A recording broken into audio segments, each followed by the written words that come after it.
Hello, dear viewers. Support me by subscribing to my channel and share my video if you like it. And also, make sure you comment your thought. Now let's start the video. Casterly Rock Tis 196 AC. Jon, knowing it was done, made him relax somewhat, allowed him to concentrate on the other things he knew he needed to do. He spent time with Joy, with his friends, and almost every night he and Rhaegar took to the skies. When Jaime raised his concerns, Jon did his best to alleviate them. He told him that being on Rhaegar was the same as winter. That was far from the truth. Being on Rhaegar was nothing like being on winter. Riding a dragon was vastly different than riding a horse. Even his connection to winter paled in comparison. When they'd take to the sky, he felt like this was where he belonged. This was where he was supposed to be, and Rhaegar agreed. What started out as simple flights became more and more longer, more adventurous, full of more dangerous maneuvers. Together they tested the limits of each other, and he found there weren't any. Rhaegar said they were bonded, they were one, and up in the air, he felt it more keenly than anywhere else. When he took Sarella up with him, she was amazed, laughing behind him as they flew out to sea. I've never. Thank you, cousin. Thank you both, Sarella said, hugging him and then patting Rhaegar when they landed. Knowing he was able to carry someone easily meant the time was growing closer, and both he and Rhaegar were excited by the possibilities. His sister longed to fly the skies properly, to go to the places they had both traveled in their visions. First, though, he needed to take Arthur up, and so he arranged it for later that night. The famed knight, looking for the first time to Jon's mind, nervous, though he showed no fear when the time came. Hold on tight, Arthur, he said before leaning forward. Sovagon Rhaegar, he said, and they took off. Arthur's arms wrapped tightly around his waist. He soon noticed the difference. Sarella was small and slight. Arthur anything but. He felt the weight as they flew, and it forced him to readjust several times in the air. Rhaegar, though, sensed it. She knew when to slow or quicken, and almost without any direction from him, verbally at least.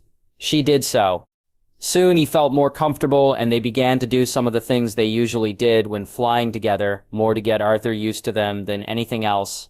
Arthur seemed more than happy to land, and as he got reacquainted with the ground, Jon walked to Rhaegar and looked into her eyes, the smile large on his face. Are you tired? He asked. No more than with you. His weight doesn't bother me, little brother. I think I could carry more people easily, she said, chirping back, and he was glad he was the only one who could hear it. One is enough, he said, stroking her close to her eyes, a small spot near the tip of her snout being her favorite. When? She asked. Within the week, Ro will let Arthur get more used to things, and then we'll fly. Where? She asked, excitedly. Highheart, I think we need to go there first, then to Summerhall. As you say, little brother, she said as she went inside the cave. He walked over to Arthur, who seemed far more comfortable now, being on the ground, definitely agreeing with him more. Well? He asked, with a smirk. That was different, Arthur said. Good.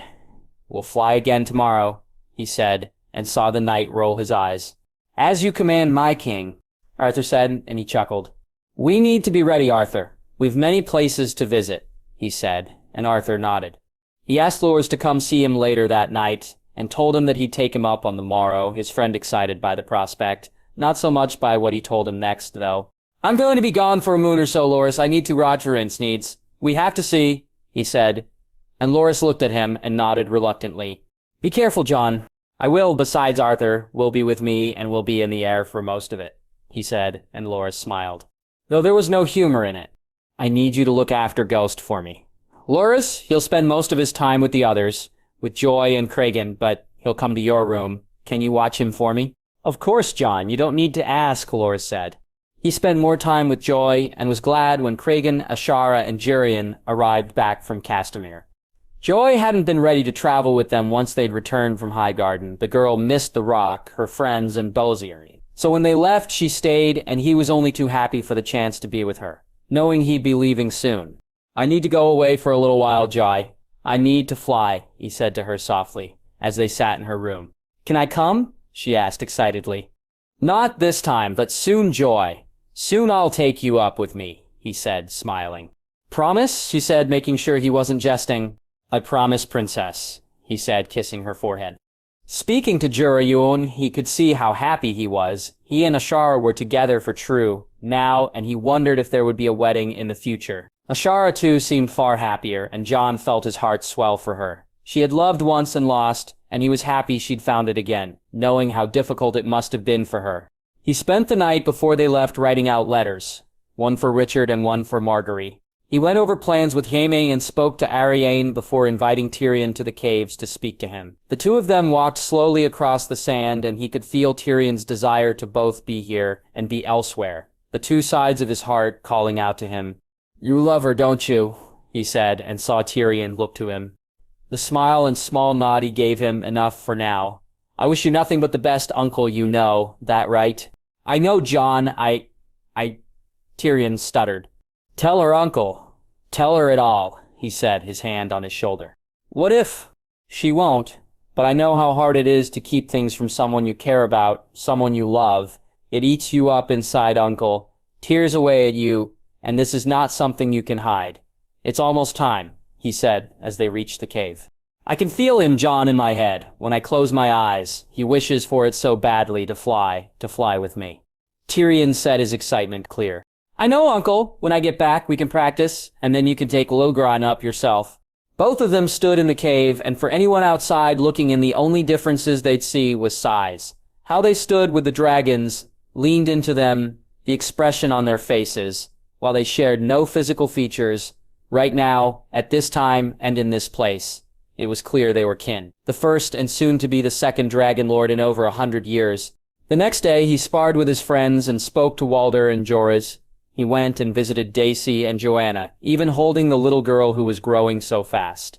He took Jar for a ride, just the two of them, racing and playing in the stream before heading back to the rock. Dinner that night had him sit and tell stories to Joy and her friends, speak to Jinna and Jerion, and to Ashara and Kragan. He knew he was fitting in a moon of activities into one night, trying to give everyone some of his time. With Tyrion, they spoke only briefly. They'd said what was needed the night before, which of course left only Jaime, and he put that off as long as he could. Standing at the edge of the vaults, his pack ready, the food in a sack, he waited until he heard him behind him. "It's time," Jaime said, and he nodded. "It is," he said softly. "I wish I was going with you," Jaime said, and he smiled. "I need you here, they need you here. Be safe, my king, take no risks, and hurry home," Jaime said, and Jon found he had no words. Couldn't even begin to explain what it was he was feeling. Turning, he embraced his mentor. His hand as the man who had done so much for him. He'd be gone just a moon or so, and yet it felt far harder than any other time he'd left. As he and Arthur climbed onto Rhaenix's back, he looked back to see Jaime standing on the beach watching them, and as they took to the air, he knew this was the first time he and Jaime had parted. The longest time he'd be away from the man he knew now was the father he chose. "I'll be back soon, father," he whispered so softly that it was lost in the breeze. King's Landing, 2096 AC. Jon Arryn. He laughed as he read the note. The first piece of good news he'd read in Moon's End. He found he enjoyed it immensely. Pouring himself a glass of wine, he sent the man back to Illyrio's manse, the Magister having purchased a large property for when he was in the capital. He had needed this given the other news that he had gotten. A Tyrell of all things, they were sending them a damn Tyrell. When they had found the old fool dead, he had been glad of it, happy that he was no longer to suffer the man's mummery. They had buried the body and done so with all the respect the office, if not the man himself, deserved. And he had thought no more of it. The acolytes had taken over the ravens and they'd sent for the replacement. He'd even sent a raven asking Coleman to come, which was when things took a strange turn. "Lord Hien, some ravens for you," the young man said, and he opened them, shocked at their contents. "My love, I find your request most strange, Master Coleman. Left almost a moon ago to join you in King's Landing at your request. I'd have thought he'd arrived by now." "Lies, eh?" He shook his head before opening the next scroll. "Lord Hien, I write to inform you that we have discovered the bodies of Maesters Arden and Cates on the Rose Road, both men seeming to have been attacked by bandits. I've ordered my own men to scour the surrounding lands, and you can be ensured that I'll see the men brought to justice. Rainsley Tarley, Lord of Hornhill." On and on the ravens had come. Maesters' bodies found. Maesters disappeared. Of Coleman. There was no sign, and the Waynwood's Maester had also been found dead, though this one made sense to him at least. Whatever possessed the man to ride alone through the mountains, was beyond him. He asked Lomas to look into it, the new master of whisperers being far more competent than Roseby was, and thankfully someone who didn't cough all the time either. While he had wanted Lomas's brother Saruman, even the man being kin to Robert didn't forgive him being named after a dragon spawn. So he had settled for his brother and surprising found Sire Lomas Saruman to be most competent. Not that he knew anything of what had gone on here with the Maesters, the Citadel itself seeming to think it coincidental rather than anything suspicious. So he had left it at that, asked Sir Lomas to keep looking into it and to bring anything he found to him, and then thought no more of it, until he had received the raven telling him he was getting a damn Tyrell as Pycelle's replacement. "Has Lord Baze arrived back yet?" he asked his steward, only to find he had not. "No, my lord." "Very well, when he does inform him that I wish to speak to him," he said, and the steward nodded. It was after his meal that night that Petter arrived. Where he'd been, he didn't know, but knowing his friend, he'd have wagered he was working on something. When he came in and sat down, he handed him the note, waiting until he read it to speak. Once he had and Jon saw the smile appear on his face, he reached over and poured them both a glass of wine. "This is excellent news, my lord, finally seeing the lions put in their place," Petter said. "Indeed, Illyrio has come through once again. Hopefully he can keep them even more occupied. I'd like to see them hurt," he said, smirking. "Well, this is a start, is it not? Though you still seem troubled, my lord." "Aye, those fools at the Citadel are sending us a bloody taffrail," he said angrily. "The new Gramenzature?" Pettier asked. "Hey, those grasping roses will have their man here. We need to limit him, Peter. See that our own people are around him." "Of course, my lord. Though we could use this also," Petter said with a smirk. "How?" "Let Olenna know that it was our influence that saw it done," he said, and Jon shook his head. "She'll not buy that. How fares your talks with them?" he asked. "Not good, my lord, after what the prince did in Highgarden, what he said. I doubt even with Stannis' help we'll be able to rehabilitate his image." Petter said, "We must. Skipping a crown prince is a tricky subject, Peter. It sets a precedent and can cause issue. Joffrey would have no support, my lord. Perhaps it's time we started to look into raise Prince Tommen's profile," he asked. "Perhaps, or maybe we can raise Joffrey's, give him some time on Dragonstone before we bring him back and hope the stink has gone off him. If so, we can then present him in a new light." "As you say, my lord," Petter said, taking a sip of the wine. "I need you to go to the Vale." "Petter, I wish I could go myself, but I'm needed here. As are you, of course," he said, nodding to his friend. "But with Coleman's disappearance, Jasper's death, there is work to be done. Lizzie could do with your help, also, and she'll be happy to see you." "No doubt." "Very well, my lord. I'll finish up my duties here and leave the day after next, if that's acceptable." "It is Pettier, thank you." "My lord," Pettier said as he rose and bowed his head a little. He was more than happy with that, having no wish to go back to the Vale and deal with his wife's nagging. Just reading the Raven scroll had put the women's voice in his head. As he went to bed, he found himself looking forward to Illyrio's next visit. The man had come through again. The lions would bleed, and he deserved a reward, Jon felt. "Volantis 29-6. Done it."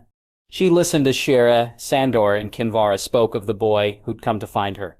For the briefest moment, she'd felt excited. Her nephew had found her, and she'd get to meet him. Soon, though, it was clear that this boy was not her nephew. A mummer's dragon, Shera called him. A false one, Kinvara said. Sandor, though, explained more of how he had come to be in her service. Rosiero's former squire had paid him to find her, one of her brother's closest friends, and she felt her heart stir at that her brother had gained such loyalty that this man was trying to help her, made her miss not knowing him all the more. When Kinvara said it was at her nephew's behest, she felt it even more. Yet she, Shada, and Sandor were all left frustrated when the priestess would tell them nothing more about her nephew. "Should you know of him too soon, then you risk us all, not just his life or your own, but everyone's." Kinvara said, "How? How does me knowing where he is, me going to him, how does that risk everyone?" She asked with a sigh. "Your path is not to cross with his. Not yet, princess. That is all I can tell you. I've seen you stand beside your nephew, seen the dragons fly together, but not yet." Kinvara said, "You said Jon Connington was with this boy. Was he not my brother's friend also?" she asked, and Sandor nodded. "I believe so. He was hands to your father for some time, until he lost the Battle of the Bells. Why he's with this boy if he's not your kin?" "I don't know," Sandor said. "And you're sure he's not my kin?" she asked Kinvara. He's a false dragon, princess, of that I'm certain. Kinvara said. I need to meet him, judge for myself, she said, and Kinvara shook her head. That would be a bad idea. Trust me on this, princess. That way only leads to pain and heartache. How? How can you know this? She asked, her frustration with the woman clear. I just know, some things we are shown in the flames, but not all. I know if you and this false dragon meet that it will end in tears and blood. Kinvara said, shaking her head. We can meet him here, have some of your warriors close by, and Sandor and I will be armed. If he is a false dragon, then we need to know what he's up to, what his plans are, she said, and Shera nodded. Sandor shook his head, but when she looked at him, he nodded too. I am at your service, princess. I can only give you the warning. What you do with it is up to you. Kinvara said and stood up. If it's your wish, I'll send an acolyte to bring them here. It is, she said, and Kinvara walked from the room. The meeting was set up for the next day, and she felt eager to find out what she could. To help her nephew if she could. Whatever the truth of this Mommer's dragon was, she would get to the bottom of it. And if need be, she'd see his plot ended when she did. They broke their fast the next morning. She played with the dragons, Elegon and Regal, both eager to play, and Sandorix just sitting in the corner looking bored. She and Sandor sparred, and he asked her if she was sure about the meeting, and she said she was. When it came time to get ready, she was surprised that Shera didn't wear a disguise, her aunt instead telling her that the boy had already seen her, and so it would be pointless. Making her way to the room they were to meet, and she felt her nerves at her. She knew this boy wasn't her nephew, and yet a part of her hoped they were all wrong. No hood? Sandor asked, and she chuckled. You don't like my hair, she said, rubbing her hand through the small amount of fuzz on her head. What fucking hair? She didn't have time to laugh as they were brought into the room by some of the red priests just as Sandor finished speaking. The boy was tall and slim, handsome even, though the blue dye in his hair hadn't fully washed out. Still, she smiled to see the silver beneath it, though he wasn't even looking at her, which she found strange. The man with him also had blue hair. Jon Connington, her father's former hand and her brother's friend. The other man was orange-haired, a guard of some sort, she imagined. Aunt Daenerys, long have I wished to meet you, the boy said. But not to her. Instead, it was to Shera. He was looking, and she glanced at her aunt and nodded. You call me aunt, yet who are you? My nephew is long dead, and you would dare try to pass yourself off as him. Have you no shame, no compassion? Shera said, her voice sounding as if she was full of hurt. Aunt Daenerys, please. You've been misinformed. My name is Aegon Targaryen. I'm your brother's son, the boy said, looking to Jon Connington for help. It's true, princess. My name is Jon Connington. I was hand to your father and best friend to your brother. I too thought that all was lost, only to find out the truth. The man said, The truth. What truth? Shera asked. Princess Elia feared what would happen, princess. She arranged with Lord Varys to smuggle Aegon from the Red Keep and to be brought to safety. I was contacted to help protect and to teach him for his future role. Which is? Shera asked. To regain my rightful throne, Aunt, to restore our family to where we belong. Together, you and I can bring our house the justice it deserves, Aegon said, and she had to admit, the idea sounded good. We will speak after we eat, nephew. These priests will see to your rooms and we can talk later, Shera said. I look forward to it, Aunt, Aegon said, smiling. They waited until they had left, and before she or Shera had a chance to say anything, Sandor did first in his own inimitable style. That boy is a fucking idiot, he said, and she looked to him and then her aunt, seeing the smile on Shera's face. Why? She asked. If he thinks she is you, then he's a fucking idiot, he said, pointing at Shera, and then her, don't get me wrong, you look good for your age, but you don't look like a 2 in 10 named-day-old girl. Sandor has the right of it, Daddy. How he could think it is beyond me, Shera said. We can use it, though. Play out the mummery. You be me, and Sandor be himself, and I can be a slave, a servant. We'll find out more about him that way. I don't know. I think we should leave. I didn't like how Connington looked at you, Sandor said to Shera. We came this far. Sandor, they're here. We either take the chance to find out who they are, or we run. Daddy? Shera asked. We stay, she said, and Shera nodded, while Sandor did so more reluctantly. Dinner that night was odd. It was hard for her to pretend to be a slave, and given how her so-called nephew behaved towards her, it was clear he saw her as such. He was dismissive, arrogant, and he talked far too much like Viserys for her liking. The way he looked at Shera too disturbed her. She had seen that look on men's faces before. Some, when they looked at her, the boy lusted after her aunt, after who he thought was her. Over the next couple of days, she found out even more so that this was the case. This and that, Jon Connington didn't approve for some reason.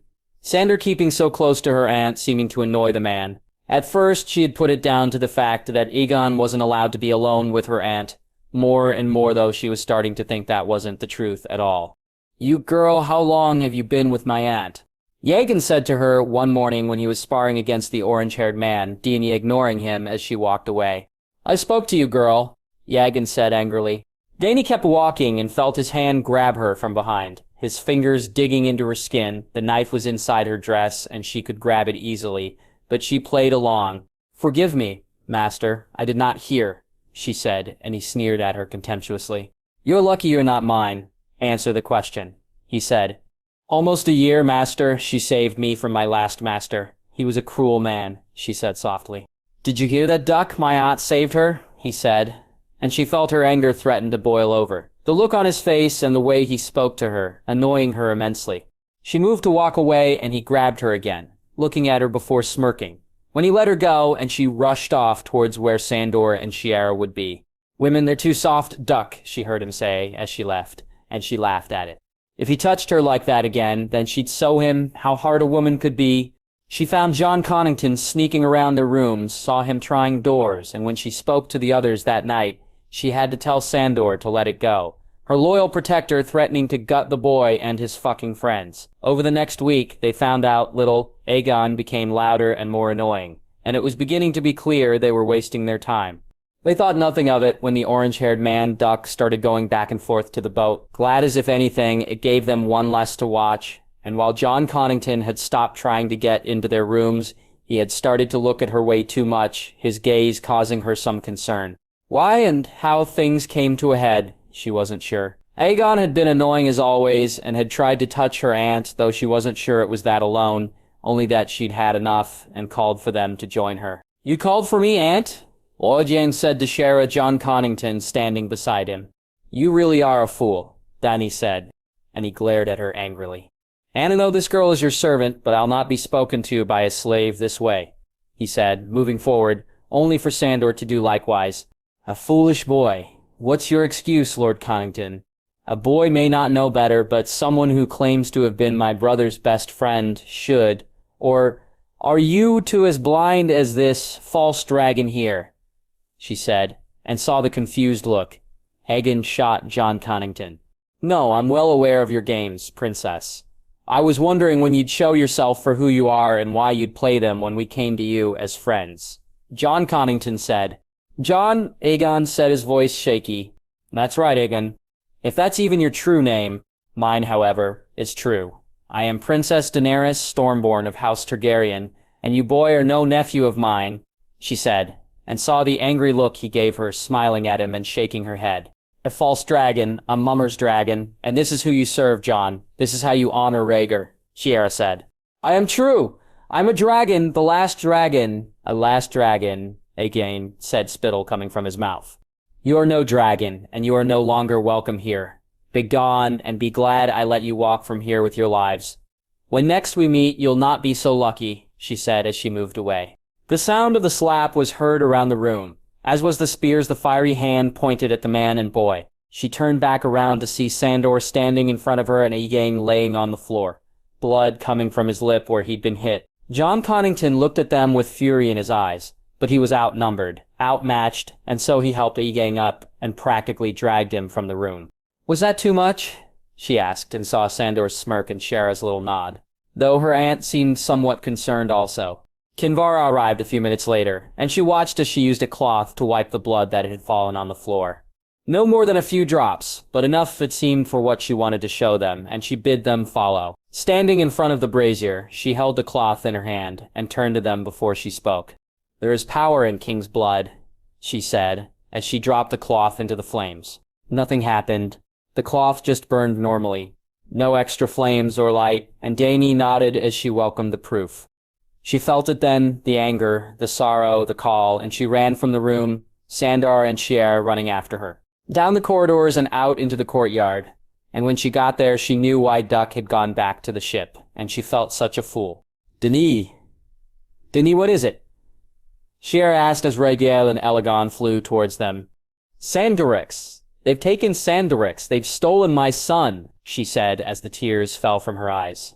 Highgarden 2096 AC. Sazan, she and her good sister, which was what she had come to think of Marjorie as, were finishing their lesson before getting ready for the day ahead, and Sansa found herself looking forward to it. Every time she looked to Marjorie, she found herself imagining what the wedding was like, what the sky looked like that night, and how Marjorie must have felt kneeling in front of the three singers. She and Fang had gone to sit by the trees more than once, just closing her eyes and picturing what it would have been like. While a part of her was annoyed at them both for not inviting her, a different part, the part which believed in knights, maidens, and chivalric tales, found it to be something special. Good Queen Alysanne and King Jaehaerys, married in secret and ready to take their rightful place on the throne, soon to usher in a period of peace and harmony. She knew Jon would make a great king, Marjorie a great queen, her best friend, and her brother. She swooned and was caught once again. Sansa, are you even listening? Margaery said, and she turned and looked at her friend in embarrassment.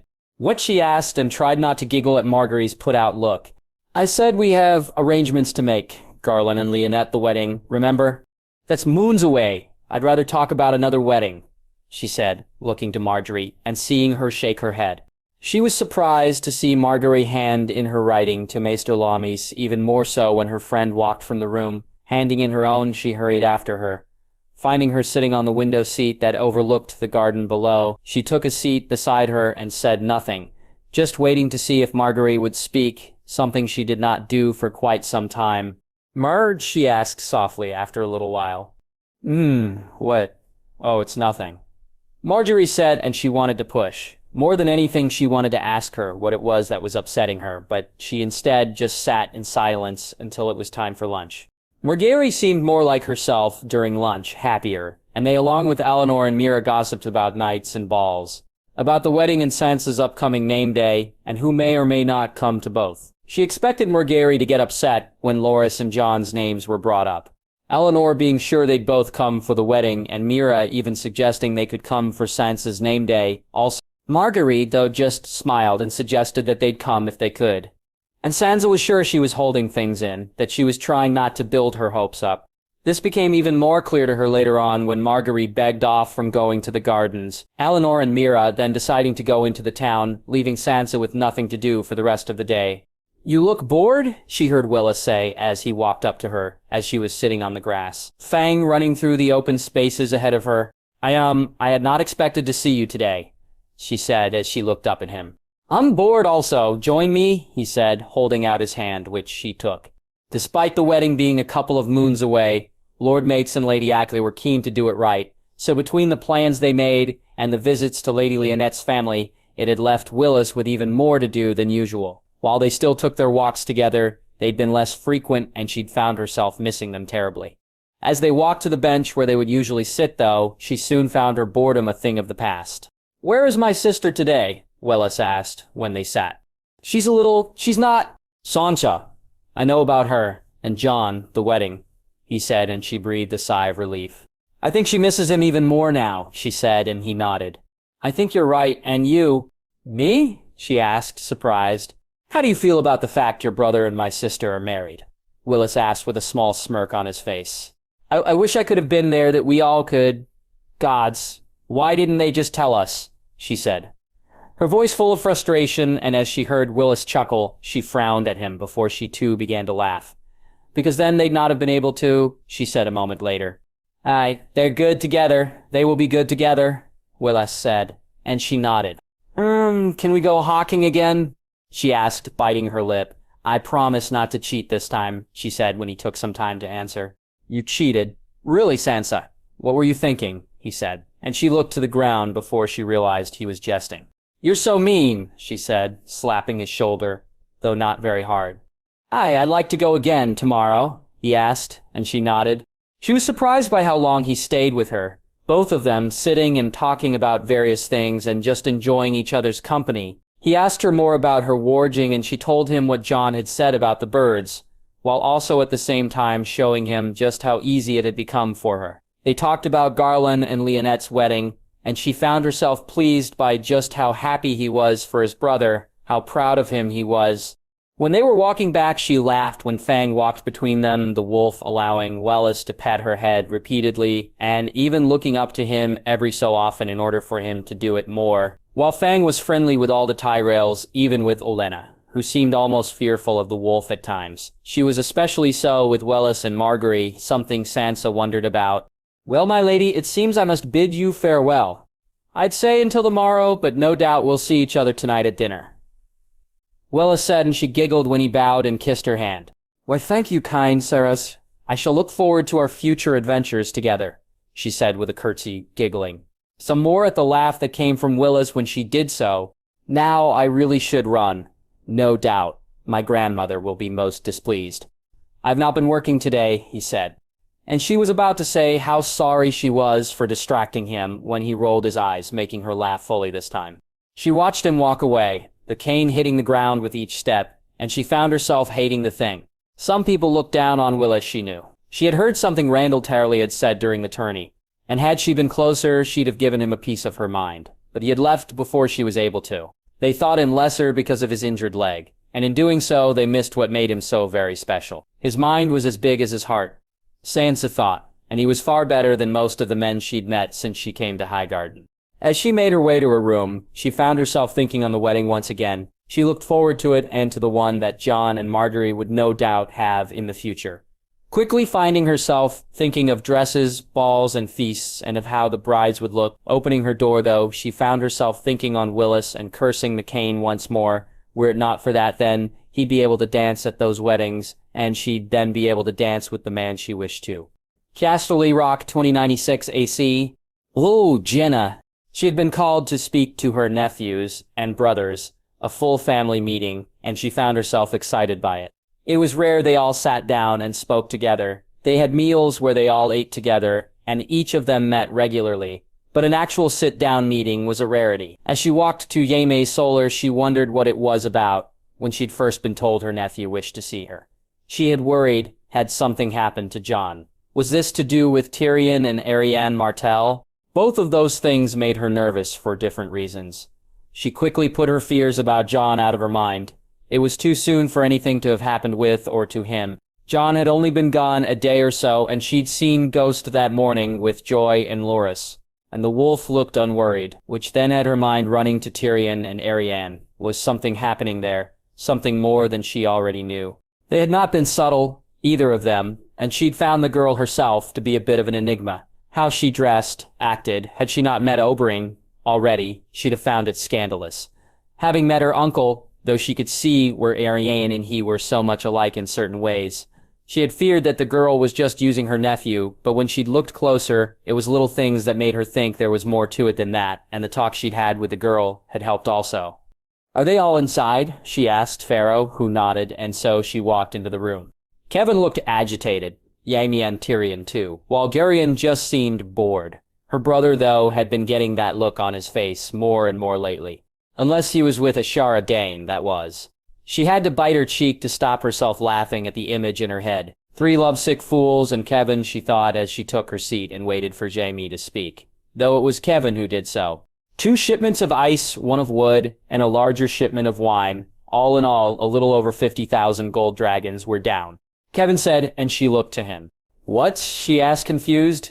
3 of our deliveries in Essos have been attacked. Our men have been killed, and we've received this from Sir Richard," Jaime said, handing her the note. Taking it from his hands, she opened it and read it quickly, feeling her anger rise as she did so. That duplicitous falcon needed his wings cut and cut soon. As for the fat magister, Jaina had heard them speak of him, but didn't know much of him really. "What do you intend to do?" she asked. "I'm going over myself. They used sellswords. Well, I intend to show them what happens when you play with lions," Cavan said. "You are letting your anger cloud your judgment, Cavan," Gerion said. "They killed my men," Cavan said loudly. "So what? You intend to... what? Bring more men to Essos, bring some of those knights and soldiers you've gathered in Lannisport?" Gerion said, looking to him. "Surely I'm not the only one who sees the folly in this." Hey, Kevin, Jerian has the right of it. You don't send lions to hunt dogs. Jaime said with a smirk. Then what? We're to do nothing? Kevin said, shaking his head. We use wolves, Tyrion said a moment later. What wolves? Jenna asked. They attacked using sellswords, did they not? Sellswords pretending to be bandits? Tyrion asked Kevin, who nodded. Then we hire our own. We hire men who know Essos far better than we. Men who can be trusted, her nephew said. Who? Jaime asked. The company of the Rose Northmen, Tyrion said. She sat around while they discussed it over and over. The plan itself was sound, but who her nephew wished to use caused some concern. Why he wished to use the company of the Rose, she couldn't fathom. Less so the more she heard talk of them and who they were. Northmen who had refused to kneel to the dragons 300 years ago, who'd instead left and formed a company of sellswords in Essos. It made no sense to her why these men and not someone else, and so she waited until things had calmed before she then asked her nephew the questions on her mind. Why this company, Tyrion? Jaina asked, looking to her nephew. They're good men, loyal, and unlike some of the other companies, they understand and think like Westerosi. Tyrion said. What does that mean? She asked, confused. The Golden Company follows its own creed, its own oaths. Our word is as good as gold. They're made up of men who came from Westeros, men who can trace their families back to Westeros, and so they seek to be Westerosi, Tyrion said, and it was Kevin who spoke. What have they go to do with the Company of the Rose? Kevin asked, clearly not convinced. It's the same principle, Kevin. They too are at their heart, Westerosi. The other companies are SEC. They think like SEC. Do you know how an SEC thinks, what they're loyal to? Jerian asked, and Kevin shook his head. That's the thing, Uncle. Neither do I. But these men, if they say they'll do what we ask, then they'll do so. Northmen more so than any, even if their word may not be as good as gold. Tyrion said. It's held just as true, she said, and Tyrion nodded. Will they accept a contract from us? Jaime asked. They will. Tell them of Jon and our connection with the North, and they will. Tyrion said, and she nodded. If these men considered themselves Northmen still, they'd see that the North suffers because of the attacks. That it harmed their countrymen as much as it did the men of the West. Very well, I'll travel to Mer and speak with them, Kevin said, and she found herself a little worried about her brother. Does it have to be you? She asked, and he nodded. They were my people. It has to be me, he said. And she didn't have it in her to argue anymore. Since we're all here, there's something I need to tell you all, Tyrion said, and she and Kevin turned to look to him. I'm going to tell Princess Aerion the truth. Tyrion? She said, shaking her head. We're together. We've been together for some time, Aunt. I can't. I won't lie to her. She needs to know. Tyrion said determinedly, and she almost wished to smile, but her worry won out for now. Are you sure you can trust her? She asked, and saw the glare he gave her. I have to, he said, though not as confidently or determinedly as he had declared he'd tell her. She knows of Jon and the dragons. Oberyn has told her almost everything I suspect, and I think you're right, brother. I think you need to tell her the truth. Jaime said, and Tyrion gave his brother a smile, and she saw how much Jaime's support relaxed him. You and the princess, eh? Jerian said with a smirk. Aye, uncle. It seems we both have a thing for Dornish women. Tyrion said, and she laughed when Jerian hit him. A mock punch. I'd rather no one outside the family knew what happened. Kevin said, but this is your choice, nephew. If you feel this is the right thing to do, then I'm with you, he added quickly. When Tyrion looked to him, she was walking down the corridor when she heard the footsteps behind her. Tyrion, while not running, was moving far more quickly as he struggled to catch her up, and so she stopped and waited for him. Aunt, he said when he reached her. Nephew, she said back as they began to walk. Can we speak, Aunt, about Arianne? He asked, and she nodded before opening the nearest door and finding themselves in Jon's old room. What do you think of her, Aunt? Truly, he asked, concernedly. I had my doubts, Tyrion, she said, and saw him deflate. But she's not as I imagined. She cares for you that much, is clear, and you do her obviously. Do you see a future? She asked. I hope for one, Aunt. Gods, I hope for one, he said, and she knelt down and looked him in the eye. You are Tyrion Lannister. No matter what anyone else may say, you are my nephew and I love you very much. Any woman would be lucky to have you for their own, Tyrion. Any woman, even a princess, she said, and hugged him tight. She held him for some time before she stood back up, and they walked from the room. She had meant every word she had said to him. As a Lannister, he was a worthy consort for a princess. As a Targaryen and a dragon rider, even more so. She knew how much Jon thought of him and how he too saw him as family. The only doubt she had was whether or not her nephew was ready for the Vipers of Dorne. Oberyn would be his friend. She just hoped Doran would too. As she walked into the dining hall, she saw Joy hold court with her foster friends. The little girl was the center of attention, telling them all some story that she'd probably heard from Jon. She laughed as they did, saw Joy look to her, and nod. She then sighed as she saw Aemon walk in, and she quickly took her seat, only for him to follow. As her husband droned on and on about something, she looked to the girls' table and remembered her own childhood and her father's folly. She found herself thankful that the next generation were more lions than kittens, that Tyrion was not his father's son and wouldn't see Joy badly matched, and then she laughed, causing Aemon to look at her oddly. The thought not leaving her mind, even were her brother to be that much of a fool. She knew that a dragon wouldn't allow her grandniece to suffer as she had. Volantis 29-6 AC. Shearer. They had tried. Sandor had gone to the river, only to find the ship gone. He'd hired a horse and raced up the banks, only to find nothing. They had no idea which direction the ship had sailed in, had they stayed on the Rhone, or slipped off down the Volalaina, or had they gone further and taken the Sakulor. They couldn't be certain. They were not even sure that the ship hadn't just sailed out into the summer sea. Dany was lost. She tried to get through to her niece, but only Aegon and Rhaegar seemed to be able to. Sandor was furious, and had they not stolen a dragon and broken her niece's heart, then she'd feel sorry for them. As it was, she didn't, and she wished that Sandor would do all the things he said he would. He had threatened to rip the heart from Jon Connington's chest, to see Aegon dragged naked through the streets, tied to a horse, as the Dothraki do. Shakra was not a violent woman, and yet she seemed to attract violent men. Aeger, Brynden, and now Sandor. She too had been attracted by such men, but in her heart she longed for someone different. She sought someone who cared not for violence, and she knew that, because of this, what she and Sandor had could never last. "Come, little one, let's go see your mother," she said as Rhaegar flew around her.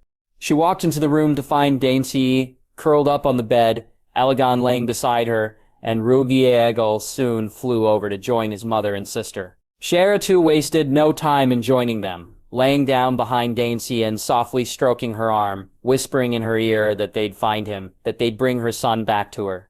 Dainty shuddered beneath her, and Shara looked up to see the food lay untouched on the table. "You must eat, niece. You need to be strong," she said softly. "I'm not hungry," Dany said, shaking her head. "Dany, they need you. Sandorx will need his mother too." "He won't. I failed him. I should have listened."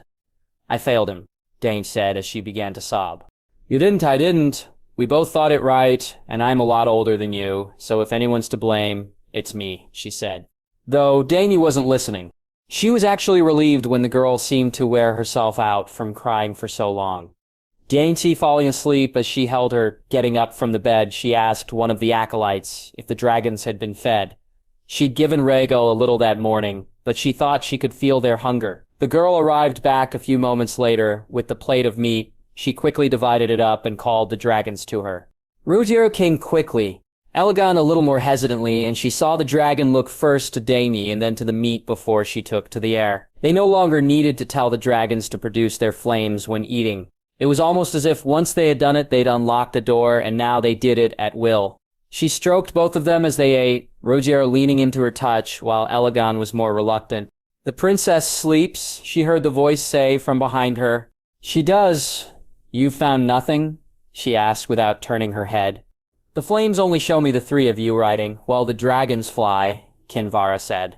"Riding where?" she asked. "East," Kinvara said before she left. She felt herself shudder when the woman left, the words resonating and bringing up memories she'd long since buried, memories she'd not wished to have to confront ever again. Closing her eyes, she could still hear the voice, still see his face, and try as she might, she couldn't stop the images she saw. To go north, you must go south. To reach the west, you must go east. To go forward, you must go back, and to touch the light, you must pass beneath the shadow, Brendan's voice said. She opened her eyes quickly. She'd done that once, followed the voice, and where had it gotten her? It was only when she followed the other ones, the ones she'd ignored, that she was placed on her true path. Was this Brendan's work? Could he have somehow manipulated her once again? All these years later, could she trust that she was following her path and not his? The dragons had finished eating, Aegon flying back over to be with Dany. Rosier, though, stood in front of her, his head cocked to one side, and she felt him leaning into her, her arms wrapped around him. Of their own accord, and she felt a strength, a sense of peace and contentment come over her. Doubts, worries, concerns, all seemed to fade away, and as she looked at the dragon, she saw something in his eyes, which surprised her. He looked almost protective. Kiravolse, Rhaegar. Kiravolse, Rhaegar. Rhaegar. Rhaegar. Thank you, Rhaegar. Thank you, my friend, she said, and the dragon chirped as she let him go, looking to her before flying over to Dany. She stayed in the room with Dany until Sandor arrived back. He'd once again gone to the docks and spent the day asking people if any had seen which way the ship had gone. He'd threatened, bribed, offered a reward, and brought red priests with him, all to no avail, it seemed. As he walked to the bed and looked at Dany, she could see the worry on his face, and he turned to walk to her a moment later. "She's no better?" he asked, and she shook her head. "Still not eating?" "No." "Fuck. She needs to eat," he said, his voice more concerned than angry. "I've tried." She thinks she failed her son. "Sandor, it's hard to get her to even consider she didn't. We all failed him. I should have spoken up more. I should have gutted that fuck when he was sneaking around the rooms," Sandor said. "She asked you not to?" she said, and he turned and glared at her. "You're blaming her?" he asked angrily. "No, I'm saying what she'd say. Kinvora says she saw us ride east. That's all. That vague. We ride east," she said, frustrated. "Maybe we should. Maybe it's what we need to do." "She's in no condition to ride, Sandor." "Aye, but maybe it's what she needs. A sense of direction. Something, anything, it's gotta be better than this," he said, waving his hands around. "We'll speak to her when she wakes," she said, and saw him nod. "You eatin'?" he asked, and she shook her head, though he was gone before she could say she wasn't hungry. They sat in Dany's room while they ate, and she woke up while they did so. When she heard that there'd been no luck, she went to lean back against the bed, but Aegon wouldn't let her. Both she and Sandor looked on as the dragon pushed her, almost forcing her from the bed, screeching at her when she went to get back in. Shiera rose to her feet and moved towards her, worried that perhaps Dany may see this as a rejection. But she was surprised when Dany smiled and walked to the table. Even more so when she took some of Sandor's food from his plate, Sandor not even saying anything about the leg of chicken that Dany was eating with no finesse whatsoever. Instead, he just got up and walked from the room, arriving back a few moments later with a larger plate and some drinks, both of which Dany soon tucked into. "We need to find them. Any ideas?" Dany said, and both she and Sandor were a bit taken aback by the tone. It was far more determined than the dejected one she'd been using the past few days. "I checked the docks and up the banks, both directions. There's no sign of them." Sandor said reluctantly, she could tell. "Kinvara says we've to go east, that she saw us and the dragons heading east," she said. "She saw them?" Dany asked hopefully, and it hurt her to shake her head, though she was glad that the sadness on Dany's face seemed to only last momentarily. "We could look in the flames ourselves, get her to show us," Sandor said, and Dany nodded. "We will find him, and when we do, I'll show him a true dragon. I'll show him the meaning of our words, fire and blood. He stole my fire. He'll pay for it with his blood." Dany said, and despite the chill that ran down her spine at the words, she felt, on this occasion, it would be more than justified. The North 26 AC. Richard. Richard had ridden hard through the north. He'd laughed at the irony of the fact he was riding south to go north. He had actually been nearer to his destination days ago than he would be again for another week at least. Arriving in the city, he headed straight to speak to Myro. He was tired, hungry, and in dire need of rest, yet he knew he'd not truly get any for some time. As he stood in the room and listened to the tales, Myro spun, he felt his anger rise. 3 girls recruited and 3 girls lost, all in and around the Dreadfort. He shuddered to think what could possibly have happened to them. The Bolton's reputation was not one to be ignored. "Why no men, Myro?" he asked. "Girls are easier, sir. The men up here are a strange bunch. Women and girls see the coin and see the benefits. The men, some of them at least, hold to their honor like a septa does her virtue," Myro said, and he nodded. Any other problems? No, sir. Everything else is working well. It's just on or near the Dreadfort. We get nothing on the Boltons at all, other than tales from those who've left. Those who've left? A lot of the small folk took up the offer to go to Wintertown, sir, until the Lord put a stop to it. They seemed glad for the option of a life away from Bolton's lands, so I made a trip myself, and found the tales to be of a lord that brooked no dissent. A people that lived in constant fear, Mauro said. And that's all? Richard asked. That's all they'll tell me. Mauro said, shaking his head. You need anything? Richard asked, eyeing up the bed. No, I'm good. You staying here or moving on? Moving on. I want to be back south as soon as I can. Many fires burning, my friend, he said with a smile. He accepted the new horse from Mauro. His old one would perhaps not make it on the journey he had ahead of him, and then made his way to the new castle. He was no sooner in the door than Sir Wylis joined him, directing him to the Lord's Solar, where Wadman was already waiting. Richard, it's good to see you, Wyde said as he and Wylis took a seat, and within moments he was once again glad to be in the Manderleys' company, his mouth salivating as he looked hungrily at the warm soups and other dishes placed on the table. I thought you may be hungry, Wyman said with a smirk as the three of them began to eat. Richard found the soup to be particularly appetizing. They talked of anything other than what he had come for as they ate. Wyden telling him of his new master being a better sort, and of how they'd found a Somers journal. Richard in turn telling him of the success of Jon's plan and how they'd managed to get them all. Some journals had been recovered and he himself carried the best of them with him. Theobald having kept extensive notes that he knew his king would wish to read. Wayman asked about Jon, and he told him that if things had worked out how they expected, then by now their king may be a dragon rider. He's really going up on a dragon? Wylis said, shaking his head. Aye, he said, he can feel her. She's ready to fly, and so that was what he intended. Richard said, and Wyman chuckled. I look forward to seeing that, Richard. A dragon may not be a horse, but I'll wager it won't make a difference to Jon. Wayman said, his laugh fuller now. When do you wish to set off? Wylis asked, and he was glad he was finished eating. Just the thoughts of heading to Bolton Lands filling him with dread. Apt, he thought, given where they were going. Whenever you're ready, Wylis. You look tired, Richard. Take a day or two to recover, and then go. The weather's still mild, and a day or two won't harm. Given how you look, it'll help, Wyman said, and he nodded his agreement. In the end, he stayed 3, the news having come in about their shipments being attacked in Essos, and he cursed the distance between them and the time for plans to be made, taking far too long. He told an angry Wyman that he'd sent warning of the Magister's plans to the Lannisters, but that by then it was probably already too late. Speak to Kevin, Wyman. I'm sure the Lannisters feel as you do and aren't going to let this slide, he said, and Wyman nodded. I've been meaning to travel to see Lannisport myself, perhaps, on your return. You'll have a guest with you when you leave White Harbor. Wayne said, I'd welcome the company, he said, and saw the smile on Wyman's face. I'm sure the girls would enjoy the visit, and who knows, maybe Jon will let me see the dragons. Wyman said, seeming to talk himself more into it. I can actually see him flying on one for myself, he added as they laughed. Setting off the next day, he was unsurprised by the large accompaniment Sir Wylis brought with him, the knight having confided in him that he'd not travel Bolton Lands without a large escort. It seemed even a noble lord's son had much to fear from the flayed men. The journey through the lands was pleasant, he found, the tents warm, the food plentiful, and the company was good. Still, he was glad when they stopped off in Hornwood. Lord Heros and his lady wife, Donella, were more than happy to host them. While Sorrel spoke to the lord and the lady, and Richard was as polite as he could be, it was to the guards and men of Castle Hornwood that Richard spoke to. Though the real information came when he found himself speaking to a young girl who worked in the kitchen.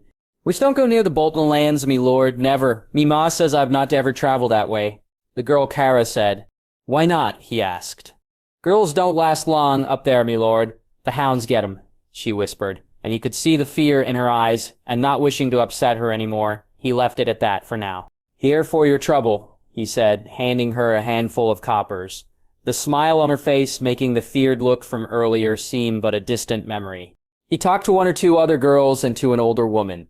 All gave him somewhat the same story. Tales of hounds and hunts that made no sense. One girl who had actually worked for the Boltons mentioned something about the bastard, and so, as they rode the next day, he asked Wylis about him. Aye, Rosio's 2 boys, Themeric, I think, is squired in the Vale, and Ramsay, I believe, is his bastard's name. Wylis said as they rode by the weeping water. Where is he asked. I don't believe Rosier lets him live in the castle. He visits, though. Never met the lad myself. But I'd imagine he lives close by somewhere. The Dreadfort certainly lived up to its name, and the Lord looked as if he belonged here. Rosier Bolton was as pale as the keep was dark, and except for his eyes, the man was unremarkable. The eyes, though, were pale and almost white, always watching and never showing what the man was thinking. He welcomed them friendly enough, though, and gladly accepted the 2 casks of hippocras that he'd had Wylis procure. After accepting guest rights, they were led into the keep itself. He felt the darkness of the exterior was matched perfectly by the coldness of the interior.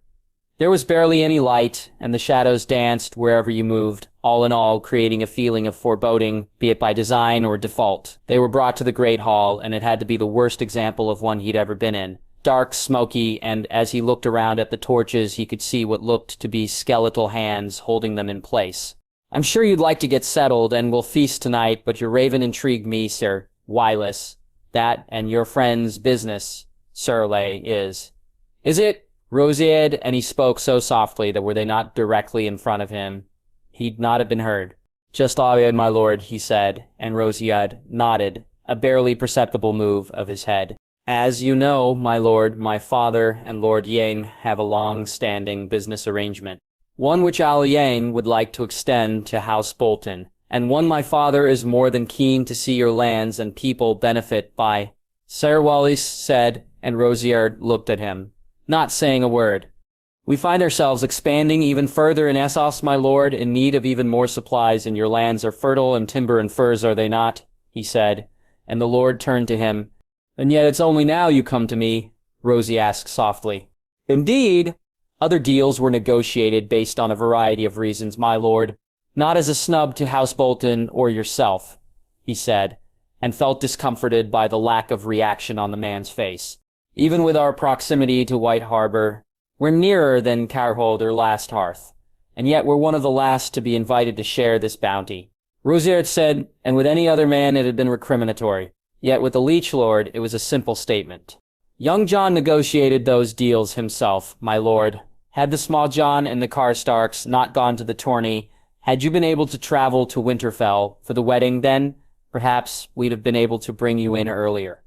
Settle Wylis said, and he saw the small nod Rosier. Indeed, circumstances beyond our control. Life is funny that way. Sir Wylis, I welcome the opportunity to share in the deals now, though. The girls will see you to your rooms. I look forward to the feast tonight, Sir Wylis. The feast was friendlier, though with Rosie it was hard to tell. The man sipped his hippocras and never laughed or smiled throughout the night. Richard found the servants, the women especially, all walked around almost as if they were afraid any little thing would cause displeasure. More and more, the place and its name seemed made for each other. He heard little whispers during the night of how Ramsay was due to arrive, and he saw how that made the girls shiver and shake some more. He didn't get to meet the boy officially, though he saw him, and it was clear he was Rosie's bastard. That and whatever fear the girls had without him there was only raised with him in residence. Richard watched the boy for the few days they stayed there, noticing how he licked his lips looking at the prettier girls and how much time he spent in the kennels. It was also hard not to notice the strange man who followed around after him. A man who seemed to discomfit the servants as much as Ramsay himself. Even were you not to see the man, you'd be sure to smell him, and each time he came close to him, Richard felt like gagging. By the time he'd left, he knew 2 things. The missing girls he'd sent to the Boltons were dead, and it was most likely that the bastard had done something to them. Arriving back at White Harbor, he spoke to Wyman and Wylis about his fears, and on the ship as they traveled south, he began to try to formulate a plan. The Boltons would be a problem. One needed to be dealt with now, but only a fool would leave Rose Bolton in charge for long, and his king was no fool. High Heart 2096 AC. Jon. Flying on Rhaenix over land was so much better than over the sea, especially for his sister herself. She had flown out to sea and up and down the coast without really traveling inland, and so she was keen to see these places, these castles she'd never seen before. The flew over Sarsfield and the Golden Tooth, finding caves in the mountains to rest in. When they reached the Riverlands, he felt her need, her hunger, and so he warged into an eagle and went searching for her prey. He knew they took a chance coming out of the sky when they did. Around them, the lands were on the face of it deserted. But he knew there were people scattered throughout. Rhaenix needed to feed. though, and the aurochs would be a welcome meal. So despite it being far off their destination, he told her to fly to it, Rhaenys increasing her speed, and soon they saw them in the distance. He didn't need to ask her to use her flames, and when she landed, the aurochs was still burning. The trees around it were scorched also, and questions would no doubt be raised. "Sister, eat, and then we'll find somewhere to rest," he said softly, as he and Arthur walked to stretch their legs. "How are we fixed for water, Arthur?" "We're good. We can fill up just to be sure. We flew over High Heart, you know," Arthur said, and Jon nodded, knowing and feeling it as they did so. "She was hungry," he said simply. "You could feel that?" Arthur asked as they moved to the water, the green fork flowing slowly today. "I can feel a lot of things with her, even more since we flew. She can, with me too. I worry what may happen if I'm hurt," he said. And Arthur looked at him curiously. "Do you think she can be hurt too?" "I think it's hard for anyone to hurt her, but not so much me. She feels it, Arthur, feels my pain, be it from an injury or from something else," he said, not needing to tell the knight of the other types of pain he may feel. "So what do you intend to do about it?" Arthur asked, and Jon smirked, knowing the little bit of bite in his voice was down to how much he may risk himself. Not that Jon thought he did, but others disagreed. "The ingots, Arthur, I think that's what they're for," he said as he bent down and filled the pouch. Arthur doing the same. "I don't understand. I thought they were for weapons, more swords, but I think they're for armor, Arthur. I think they protect me, protect us both," he said, and Arthur looked at him. "We don't know how to have them work, Jay." "I know, but we will. I'm sure of it." With their water pouches full and with Rhaenys having eaten, he looked around to find somewhere for them to stay. They perhaps still had time to maybe make it to High Heart, but the sun was soon to rise. Unfortunately, the Riverlands didn't have many caves, and so he instead found a deserted field. It was way off the beaten track, and it looked overgrown. Climbing onto Rhaenys, they flew to it, and though it would give them very little shelter, the risk of discovery here was low, he felt. They slept that day against Rhaenys' scales, his sister wrapped around them, her heat keeping the chilly wind at bay. He found himself dreaming of Nat and the stories she'd tell him as a boy, how he and Robb would huddle up at the scary ones, or find themselves sitting up listening eagerly to the ones that were not. Arthur had at first refused to sleep on this trip, his Kingsguard duties demanding he stay awake, though Jon, Rhaenys, and his own tiredness soon put an end to that. "You ready?" Arthur said when they'd eaten, dusk falling, giving them the cover of night. "Aye," he said. The flight seemed to take no time at all, and seeing the hill through Rhaenys' eyes, he was stunned by the weirwood stumps. Landing, they climbed down, and Jon felt her immediately, Rhaenys too. Leaning in against her, he did his best to calm his sister down, and then after a brief argument with Arthur, he walked alone through the ruins. He found her sitting by a fire, and she was as far from Nana as she could be. The woman was small, barely bigger than a dwarf, withered and gray, and she cackled as he sat down, though not for long. "Hello, Maya," he said, and she stopped, looked directly at him, and then before his eyes she changed. Briefly. Very briefly. She was a young, beautiful woman. Her long, dark hair and slim frame was the complete opposite of the woman he'd just met. Her eyes, though, sparkled, and as she changed again into an older woman, it was those he focused on. He saw her then truly, and while she didn't look like Nan too much, the light in her eyes was not dissimilar. "Long have I waited for the White Wolf, the Winter Dragon, the prince that was promised," Maya said, and Jon took a seat. "You knew I would come," he asked. "I waited for you just as she did, and just as he does. Be careful when you go to him.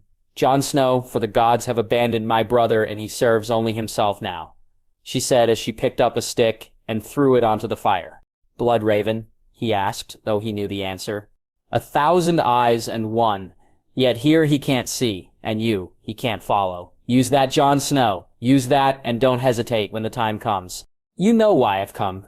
You want to hear the truth of my Jenny? The tale I've never told," she said sadly. "I do, if you can tell me." His voice soft, and she smiled at it. "You will sing for me? Sing the song?" she asked hopefully. "I will.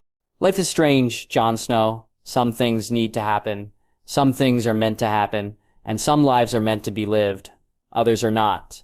You were not supposed to be Jaehaerys Targaryen, not supposed to be Rhaegar's son," she said, and he nodded.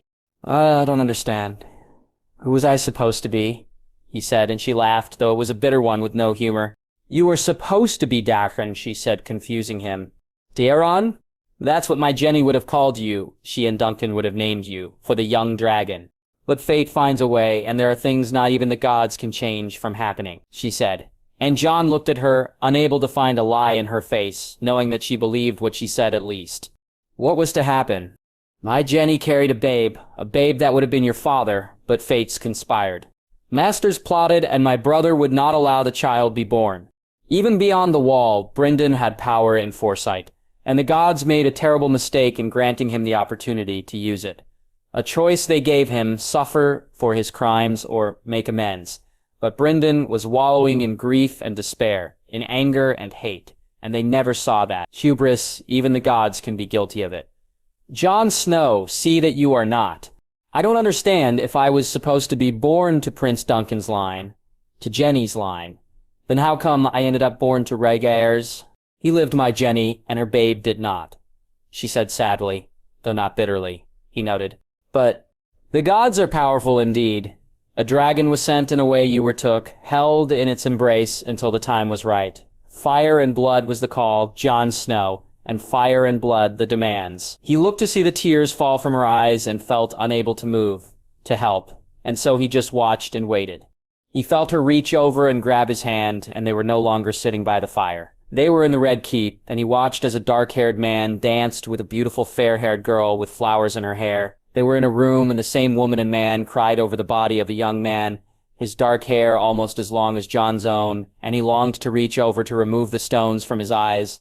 Before he got the chance, he was in a room he remembered well, the room Rhaenys was born in, and he watched a woman shout out in pain as a babe was born.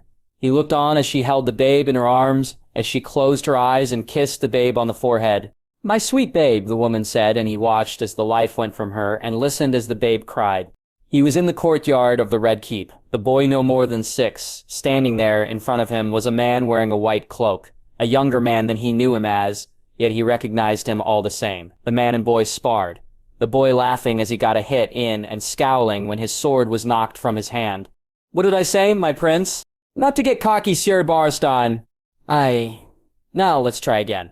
They were at the wall now, more men than he had ever seen lined beneath it, and facing them was an army of some sort. They stood off somewhere in the distance, the darkness covering their movements. He could see the fear in the men, the despair, and then the cheers began. The dragon flying over, her white scales and blue wings reflecting against the moon. "Hail to the prince! Hail to Prince Daeron!" When he felt her hand go from as he looked and she was standing in front of the fire, she stared down at him, and as he went to stand, she placed her hand on his shoulder, holding him in place. "My family was blessed with the sight, and we knew we had a role to play. I thought mine was to see the prince born, and in a way it was, just not how I would have wished. Forgive me, Jon Snow, for I bear you no ill will, but I'd be lying if I said I wished you were not someone else," she said, looking at him. "I understand. There's nothing to forgive," he said, his voice full of sympathy for the loss the woman had endured. "Is there not?" she said, shaking her head. "When first I went to court with my Jenny, it was with a prophecy that changed the fate of a house, though I didn't know it then. Do you know why your grandfather married your grandmother, Jon Snow? I thought my great-grandfather decided it," he said, assuming that's how it happened. That he did, though I'm afraid I played my part. I was sent with words, with a prophecy that turned out true, though I know it not then. The prince that was promised would come from the line of your grandfather and grandmother. That's what I told them, and I know now that it came not from the gods, but from my brother," she said. "I don't understand," you said, Brynden. "Ha! The gods, the fucking gods, play their games through us all. Jon Snow, me, you, even Brynden, he sent me as a misdirection, a way to give him a path to you. Though he was a fool, and a fool's errand never works out how you expect." He looked at her in utter confusion now. What she was saying made no sense. Bloodraven was his enemy, was trying to stop him being born, and yet he'd sent her to ensure he was born. "Our families have been linked for all of time, Jon Snow. Starks, Blackwoods, Targaryens. Do you know who your great-great-grandmother was?" "The Stark?" she asked, and he tried to remember. His grandmother Lodyara was a Flint. His sister Arya was named after her mother. His grandfather Rickard's mother was a Locke. But he couldn't place the name. Truth be told, he'd looked far more into his Targaryen tree than his Stark one. "Melantha Blackwood," she said, and he knew it, felt it, that he'd known this, and yet he'd not, which was odd. I knew that. Why couldn't I remember? He asked, confused. You've learned a lot, and have more to learn. My time is nearly up, so listen and listen well. You were inevitable. Always meant to be, and nothing or no one could stop you coming. Not the maesters, not my brother, no one. The gods have need of you, Jon Snow, and they will test you. Do not falter, do not fear, and do what must be done.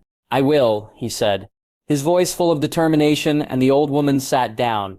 Go to Summerhall, search among the ruins, answers you will find. Though to what questions I know not, my time is at an end, and you owe me a song, she said, with a smile. He nodded and sat down, looking at her, began to sing. High in the halls of the kings who are gone, Jaime would dance with her ghosts, the ones she had lost and the ones she had found, and the ones who had loved her the most, the ones who'd been gone for so very long. She couldn't remember their names. They spun her around on the damp old stones, spun away all her sorrow and pain. And she never wanted to leave, never wanted to leave. Never wanted to leave, never wanted to leave. They danced through the day, and into the night through the snow that swept through the hall, from winter to summer, then winter again, till the walls did crumble and fall. And she never wanted to leave, never wanted to leave, never wanted to leave, never wanted to leave. And she never wanted to leave, never wanted to leave, never wanted to leave, never wanted to leave. High in the halls of the kings who are gone, Jenny would dance with her ghosts, the ones she had lost and the ones she had found, and the ones who had loved her the most. As he finished, he looked over to the woman, stunned to see she was the young, dark-haired girl she had once been. She sat with a smile on her face, her eyes were closed, and it took him a few moments to realize it. She was no longer with him. At some point during the song she had passed, and he felt intense sadness about it. In another life, this woman would have been his great-grandmother. Walking back to Arthur, he told him what had happened, and they looked around for branches, stones, and twigs and built a pyre for the woman. Standing over the body, he said some words, spoke to the old gods, and asked them to reunite her with her family, with her mother, her sister, and to let her see her daughter once more. He climbed up on Rhaenix's back, and as they took to the sky, she faced the pyre, and he closed his eyes. Dracarys, he said, and the flames hit the pyre, and soon Maya Rivers was no more. King's Landing 2096 AC. Cersei. She had fought with him on the day he'd told her, even more so on the day he'd forced her to say goodbye to her precious boy. Yet it was to no avail. Her fat oaf of a husband had made his mind up, and so Joff was sent to Dragonstone with Stannis. To learn how to become a man, Robert had said, as if either of those two could teach her son better than she. Once they'd returned, she'd gone to Jon Arryn. Surely the Falcon could talk sense into his former foster son. Even the stupid old man would be able to see the folly in sending the future king away, but it had been no good. He, too, seeming to have lost all common sense. Were it not for Bernadette, she'd have not realized their plans, not have heard of it. And once she did, she knew she needed to act. If they were serious, then there was a chance they'd pass Joff over in favor for Tommen. So if she wished to be in a position to gain her revenge on those who wronged her, she'd need to act now. The problem was Tommen was a dullard, a weakling, and she found spending time with him to be a chore. When he was not speaking of his kittens, his latest one he'd called Sir Wolf, it was the person he named it after that he spoke of mostly. Jon is a true knight, isn't he, mother? I wish to be his squire when I'm older, mother. Just like Dunk and Egg, mother. Where he had gotten that notion she didn't know, but for some reason he idolized Jon Snow. When she would try and steer him in another direction, he'd actually show some backbone, he'd listen, but he'd go against her wishes, time and time again. It created a problem for her. The more willful he got, the less he'd be able to be controlled. And should he be king, then she would need to be the one in control. So she changed tack, made it look as if she supported him, spoke up about Jon Snow, and it seemed to please her song greatly. It brought them closer, and though it annoyed her to do so, she was happy with the results. Myrcella was a different matter. For some reason, she disliked her daughter. She couldn't figure out why that was, and she had found she hated being around her at times. Younger and more beautiful, the voice in her head said. She'd quietened down that voice when she heard it. Her daughter would never seek to replace her, and would never be in the position to do so. Yet at times she'd hear it still, and so she'd ended up spending even less time with Myrcella than she had before Joff left. Something which created a different problem as Tommen adored his sister, and they spent countless hours together. One night while laying in bed, she had a dream which shook her completely. She was attending a wedding. and there in front of her stood a golden-haired, green-eyed young man. And he was marrying his mirror image. She'd had these dreams many times. She and Jaime wed before she was crowned. Both of them ruling over the 7 kingdoms, and no one able to say a word against them. This time, though, it wasn't her, nor was it Jaime. This time, the green-eyed young man was her son, the woman her daughter. She looked on as they were wed, as they kissed, and then as Tommen was crowned.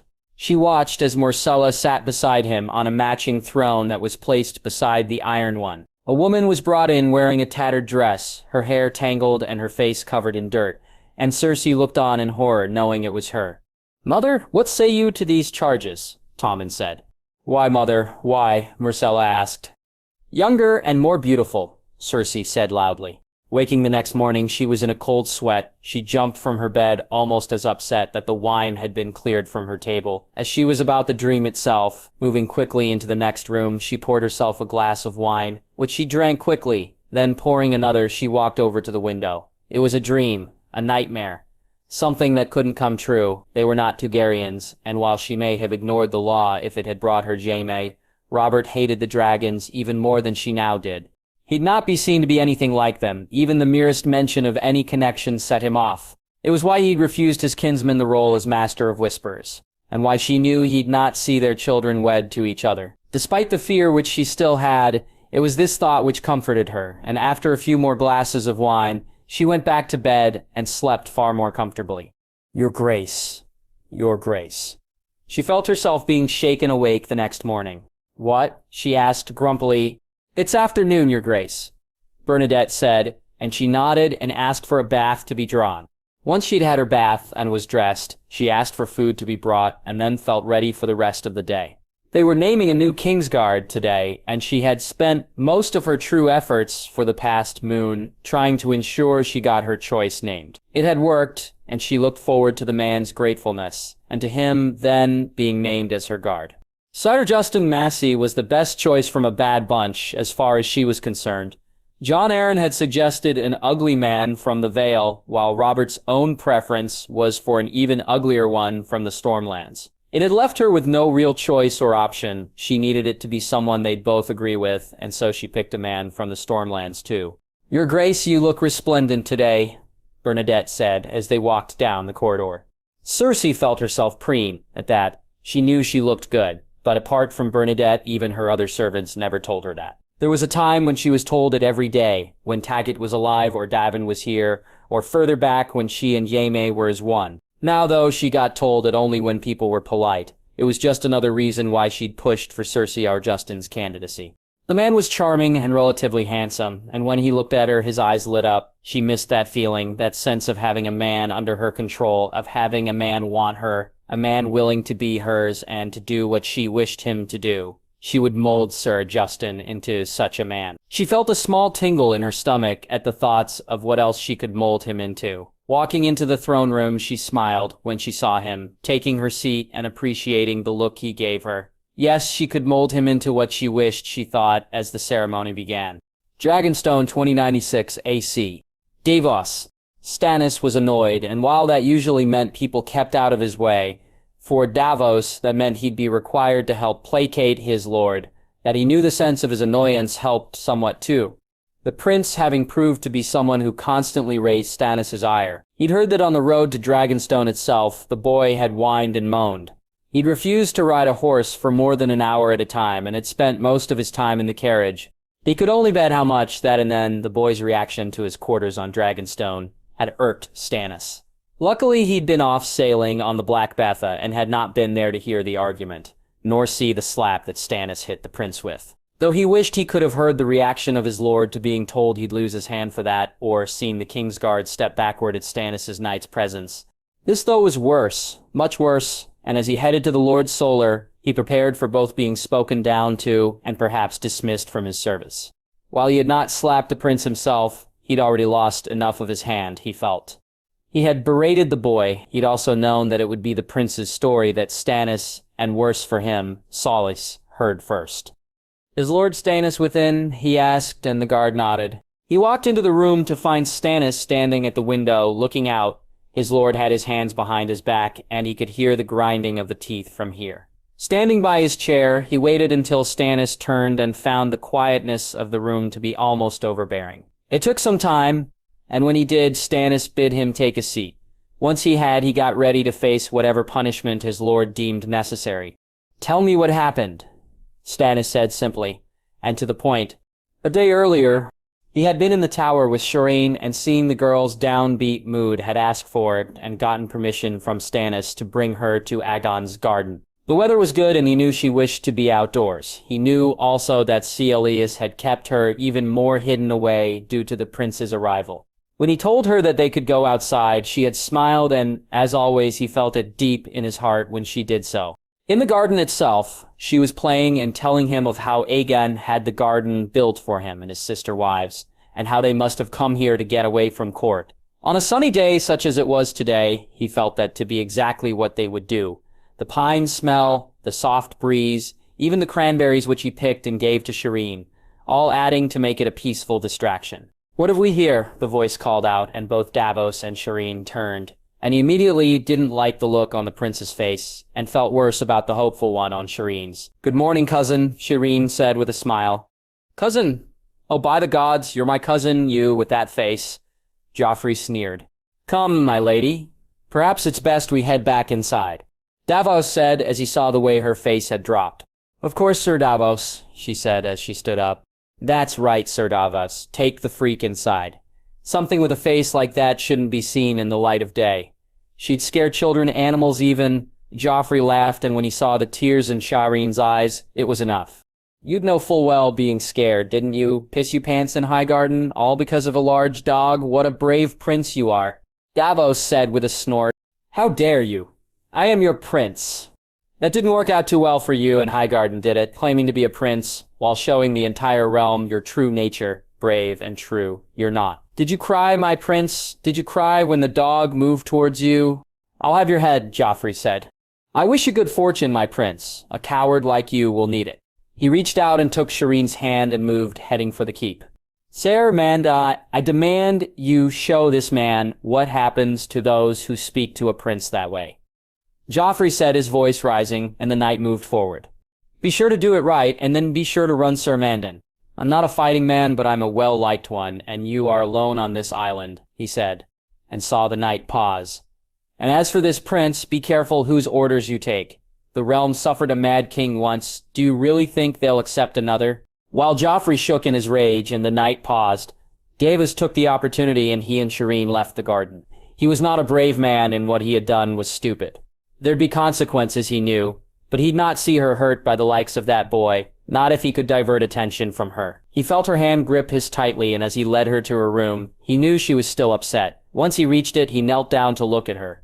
"That boy showed his true colors in Highgarden, my lady. Picking on girls is all he's able for. You are the Lady Shireen, and you are worth 10 of him," Davos said, smiling, when she hugged him.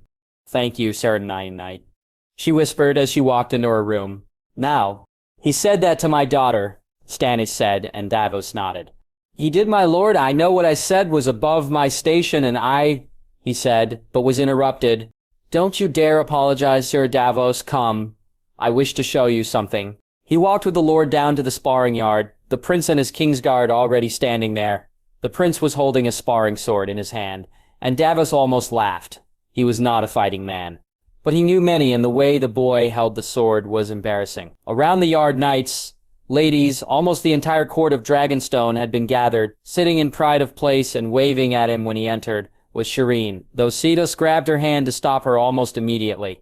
"It's time you learned how to wield a sword properly, my prince," Stannis said. "I've learned under Ser Barristan, uncle. I know how to wield a sword." Joffrey said to some sniggers, "You don't even know how to hold one boy." Stannis said to some stunned looks, and to even more once he picked up a sparring sword himself. "Shall we?" What they were treated to was an exhibition in swordsmanship, a painful one, and one which went on for some time. Stannis was an accomplished swordsman. He was no Ser Barristan or Lord Jaime, but he was accomplished, and Prince Joffrey was anything but. Every second blow by Stannis caught the prince on his leg, his shoulder, his hand, his arm. He'd be covered in bruises on the morrow. Not that it seemed to bother Stannis as he moved, again and again, hitting the prince over and over. At one point, Joffrey just dropped the sword. He whined and moaned, and the words from Stannis' mouth must have cut deep. The Lord telling him to pick the sword up, or he'd beat him without it. When Saruman moved forward, it was the glare from Stannis and the words he spoke which forced the knight back. I've been tasked by the king to make a man of his son and make a man of him. I will, if I have to beat him every day, he'll learn to wield that sword, Stannis said. Davos was asked to stay when the fight was over. Saruman helping the prince back to his room, the boy coming damnable, close to crying. He watched as Stannis simply nodded to Shireen, and then, once the yard had cleared and everyone had gone, his lord walked over to him and placed a hand on his shoulder. Thank you, Sir Davos, Stannis said simply before walking away. No frilly words or platitudes, and yet, for Davos, it meant more than anything. Essos 2096 AC. Jon Connington. As soon as they arrived, he had known. It bothered him that Aegon had not, and it concerned him who this woman was. But Jon had known that the woman was not Daenerys, and the presence of the Hound had led to only one conclusion. The girl was, which meant they were performing a mummery of some sort, and that had led him to think, why? Why would they? What did they have to gain? And more importantly, what did they have to hide? So while Aegon had tried to ingratiate himself with his mummerant, Jon had begun to search to find out what was actually going on, and when he had found it, he had almost fallen to his knees. The dragons slept in what he believed were Daenerys' rooms, 3 of them, 1 black, 1 green, and 1 gold. The eggs had hatched, and he almost cursed, and at the same time thanked the gods for Illyrio's stupidity. Sending Duck back to Haldon, he had him search for a way to bring them with him, to take them from the person who had stolen them, and to give them to Rhaegar's rightful heir. While he had done that, Jon had formulated a plan to actually get the dragons from the temple itself. The dragons and Aegon himself, knowing that would be perhaps just as hard, so in lust was he for the woman he thought an aunt. What did Haldon say? He said, if we douse the meat with this, we can put them to sleep long enough to take them, Duck said. We need horses. Duck, once we leave here, they'll be after us. We need horses to ride, and the shy maid must be ready to set off the moment we board. When? The day after tomorrow, he said, and Duck nodded. He had almost ruined it when the girl had seen him, and even more so when he had argued with Aegon. His king was so enamored with the woman he thought an aunt, that Jon felt he'd perhaps need to knock him out, as well as the dragons. Nothing happened with the former, and when he gave Duck the nod, he received a stroke of good fortune with the latter. The mummery had ended, the princess showing her true colors, and he saw the reason why they had played the mummery. She was refusing to accept the truth, not because it was the truth, but because she wished to usurp her nephew's claim. Daenerys wasn't interested in sharing the throne. She wished it for herself and was willing to go so far as to lie about Aegon to achieve it. Why do they lie so, Jon? Jon said, as they hurried from the temple. They wish to steal your throne, my king. Please, we must hurry, he said. You think I fear them? Aegon said, stopping in the street. They here were outnumbered. Besides, once I realized their game, I began my own. Please, my king, we must go. Aegon said nothing, though. He did follow him, and when they reached Duck and the horses, he saw a basket tied to one. You got them? He said happily. Only one. It was all I could carry. I was heading back for the others, Duck said abashedly. No, we must go and go now, Jon said. One, what? Aegon asked. Come, my king. I'll explain it all when we're far from here. Making it back to the shy maid, Yandri quickly set off, and Jon had Duck take the basket to Haldon's room, the master being the best man to deal with it for now. He was a little annoyed they'd not managed to get all 3, but one would be enough for now. While Aegon demanded to be told what was going on and only reluctantly accepted waiting, Jon took a bow and took up position on deck. Should the Hound arrive, he'd be ready. As it was, they made it away without being followed. Taking the Voliana, for now, they sailed for days. Once he felt it was clear, he spoke to Haldon, who said the dragon was angry, but controllable, and he was relieved by that. The idea of an uncontrollable one, far too much to think about. He made his way to Aegon's rooms, and told him everything, how he doubted the princess's intent, and how he'd begun to make plans just in case. Yet you didn't tell me, you let me play a fool, Aegon said angrily. I needed them to believe my king. The prize I sought was far too precious to your future for them not to, so forgive me my mummery, your grace. Let me show you the reason for it, he said, and while he could see he'd not been completely forgiven, he knew what he'd show him would do so. Walking into the room, he showed Aegon a covered cage, and at a nod from Haldun, took the cover down. While Aegon looked at the cage, Jon found his eyes on his silver prince, the sheer joy on his face, the sheer happiness stirring his heart as it had only been stirred many years earlier. "That's a dragon, Jon," Aegon said as he reached out to touch it. "Now, my king, that's your dragon," he said, and Aegon turned to him and smiled before he gave a pained yelp. "Aegon?" he asked worriedly. "He bit me," Aegon said as the blood fell from his finger.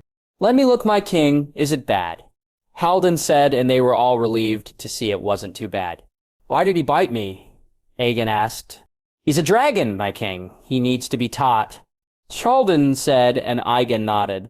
Over the next few weeks, they had needed to put the dragon to sleep more than once. He, Haldun, and Aegon himself had come close to being burned by Balyon, as Aegon had named the dragon. When he'd heard there was a black one he'd been wrought, the black dread sounding far better to his king than the golden one. Though Jon had felt a golden dragon leading the Golden Company to be a far better idea than a black one, they would serve the Targaryens now, not the Blackfires, and the visual of it would be far better, he felt. Haldun said they would need Illyrio to find more books than he had. That something was missing, some way for Aegon to make the dragon even more his. When Aegon had complained, the Half-Maester had told him that dragons hadn't been in the world for over 100 years. No one knew how to control them. "My aunt must have," Aegon asked. "Or she faces the same problems as we do, my king." "She had them locked up," he said, and Aegon nodded. When he felt it safe enough, he had Gendry take the Shy Maid back to Gendry. Haldun was right, they needed more books, more knowledge on raising a dragon. They'd had to continually replace its cage and drug it, and he worried about the effects. It was also getting bigger, much bigger, and soon he doubted they'd be able to keep it caged at all. He found himself dreaming at night, his king riding a dragon, leading an army, and yet every morning he'd wake and ask himself the same question. "Why is Aegon's dragon white?" he'd say softly before shaking it off for the rest of the day. Doran 2096 AC. Doran, ruling was something he enjoyed less and less these days, the bigger picture always being more his desire than the day-to-day.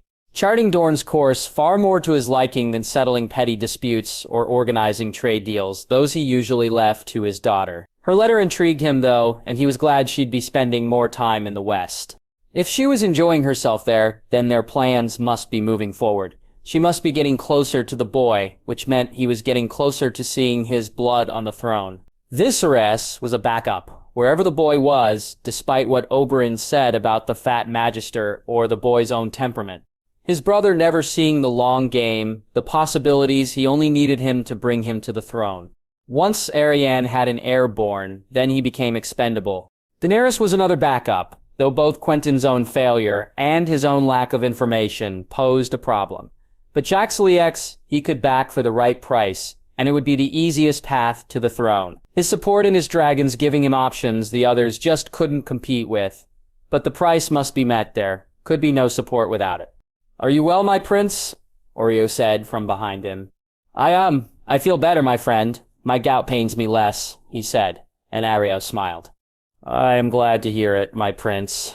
It really did. Ever since Caelet's death, things had gotten better. He was still confined to the chair, but each day, the pain receded.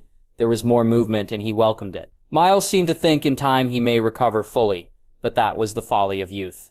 He knew he'd not, and was instead grateful for what he could recover from. He sat waiting for Quentyn to arrive. His son would be the Prince of Dorne, one day and needed to be seen to do what was needed. Instead, though it was Oberyn who arrived, his brother proving himself over and over again during Arianne's time in the West. While, like him, Oberyn hated the daily grind of ruling, his brother's mere presence allowed for a different option to be available to him. A dispute seeming to turn to more violent needs quickly became more manageable with Oberyn present. "Another letter from my niece, brother," Oberyn said, handing him Arianne's note. "What does it say?" he asked, and Oberyn laughed. "As if I'd read it before you. For shame, brother, to think so little of me." Oberyn japed. "For shame, brother, to think I don't know you so well," he japed in return, and Oberyn laughed a little more loudly. He opened the note and was pleased by what he read. Jaime and Jon had gotten along well, both of them spending time together. She'd even gone riding with him, and he smiled at that. Even more so when he read the final bit, how she'd met her cousin. That she knew, just like Oberyn did, that the dragon was Rhaenys, that she lived once again. "It's good news." "No?" Oberyn asked. Barry, it's good to see them get along so well, and though I'd not doubted you, brother, it's good to hear of Rains too. It is, Oberyn said, a soft, fond smile on his face. Quentyn arrived and sat in on court with him that day, though his son disappointed him when he questioned him later about some of the decisions he'd made. Whether it was inexperience or something worse, he didn't know, but he disliked how little his son seemed to understand about the politics of situations. He told him to spend more time with Miles and with Oberyn. He needed to learn more, especially if he was to become prince one day. Over the next few days, he alternated between court, ensuring that Quentyn did as he was bid, and reading missives. His own spies were nowhere near as good as Varys's had been, but they were there, and he had tasked them with certain things. Key amongst them was to find out as much about the Fat Magister as possible. He needed to know if he'd be a future ally or a potential problem. "You look troubled, my prince," Miles said to him as he was examining him one day. "Just the normal troubles of being a prince, Maester." "How is Quentyn coming along?" he asked, and heard the Maester sigh. "He's not turning up, my prince," Miles said, and he nodded. Once the Maester was done, he sent for Quentyn and sat there stewing while he waited. He'd found out nothing much about the Magister, other than the fact the man was pulling on the lion's tail and ingratiating himself with the stag, and even more so the falcon. The man was a mystery, something which alone gave him pause in reaching out to the man. For now, the Magister's endgame was completely unknown to him. "Father, you sent for me?" Quentyn said as he walked into the room. "Sit." "Father," his son asked, seeing his annoyance more clearly now. "I told you to take lessons with Miles, ordered you to, and what have you done?" "Father, no, you will attend those lessons, and each night you will come to me and tell me what you've learned. It's time for you to grow up." "Quentyn, I have plans for you, important plans. Do not let me down again, or I'll switch those plans to your brother," he said, and Quentyn nodded. "Yes, father." "Good. I do this for you, son. I ask you to trust me. The reward will be worth it," he said, smiling as his son nodded his head. The prize would be worth it indeed. Quentyn would sit either the throne of Dorne or the one in King's Landing. Even should Arianne not be able to charm her cousin, there were other ways to ensure he got his way. The Rose could be easily taken care of, removed from the board, and leaving Jon Snow with no chance but to marry his daughter. If need be, the boy too could be removed. Even if he could not, there were other ways. And the one thing in his daughter's letter which had pleased him most of all was the knowledge the dragon truly was his niece. Blood would win out in the end, and Rogiers would never turn on Dorne without the dragon. Jon Snow would rely on men, and men were far easier to handle. Stretching the fingers on his hand, he reached out and poured himself some wine, glad of just being able to do such a thing. The simplicity of the action, one which had been beyond him just moons earlier. Taking a sip of the wine, he smiled. 3 and 10 years he'd waited, and he felt the day coming close. The image clear in his head, his blood ruling on the Iron Throne once again. Winterfell 2986 AC. Ned. He'd come so close to breaking his marriage vows, even though his discussions with Luwin and with Elle herself were not quite enough to convince him if it was the right thing to do. His heart, his head, and the times he'd spent with Elle had made him know the truth of what he wished for. But it was something else altogether which had stopped him following completely through with it. The same thing which had stopped him doing most things in his life. Honor. They had kissed more than once, spent time together, and he knew she both accepted and was frustrated by his reluctance to go further. That she'd agreed to stay on and act as Lady of Winterfell in all but name was a concession she'd made. And the conversation he had with her father had at least shown his intent. "I intend to make her my wife, my lord, not my mistress." Ned said to Medgar, "You will seek the crown's right to dissolve your marriage." "The letters have been sent to Catelyn, to the High Septon, and to the king," Ned said. "And I have your oath that her honor will not be besmirched?" Medgar asked. "I swear it on the old gods and the new, my lord." "Then you have my blessing, Ned," Medgar smiled. "I thank you." That had been weeks ago, and the letters were sent, though he'd not spoken of it to the children just yet. He needed to receive the replies back first, the answers to the requests, even though he knew what 2 of them would say. Talking himself into sending the letters had been easy. Once he'd sent them, though, he realized it was to inform rather than to ask permission. Luwin had checked the books and laws of the North. To marry under the old gods was his right, that he and Cat had not gave him that option with Elle. Legally, he could rob his heir, name his children as his true-born ones, just as Maggie had hers, something he now wished he'd done for Jon many years earlier. He'd been somewhat forced into action, both by Lozier and the events in the Godswood and by the letters from Maggie and Sarah Brynden. Lord Stark. I shall arrive within the moon to take Arya to Bear Island. I look forward to seeing you and your family. Lady Maggie Mormont. The letter from Brynden arrived not long after, and knowing it was time for him to say his goodbyes, had really forced his hand. Since then, he'd spent far more time with the children also, sparring with them both. Arya enjoying it immensely, Bran's too, though he was more used to it by now. As the days grew closer, it was getting even harder. Family dinners at night, for him at least, were not as joyful. Arya and Bran noticed, and once again, it was Elle who fixed it. Who knew just what to say to him, to the children, and who was able to raise the mood. He would thank her as he left her to her room, each night, both of them eager for him to stay, and yet knowing he would not yet at least. Father, the Blackfish is here. Bran said excitedly to him as he was sitting in his solar one morning. Is he now? Maybe we should send him away, tell him how my son should stay with me. What say you, Bran? He said, and Bran glared at him before he saw his smile. He got up and mussed his hair, and both of them walked to welcome the Blackfish to Winterfell. Ned pleased to see he'd brought a dozen men with him. Ned, it's good to see you again, the Blackfish said, when he greeted him.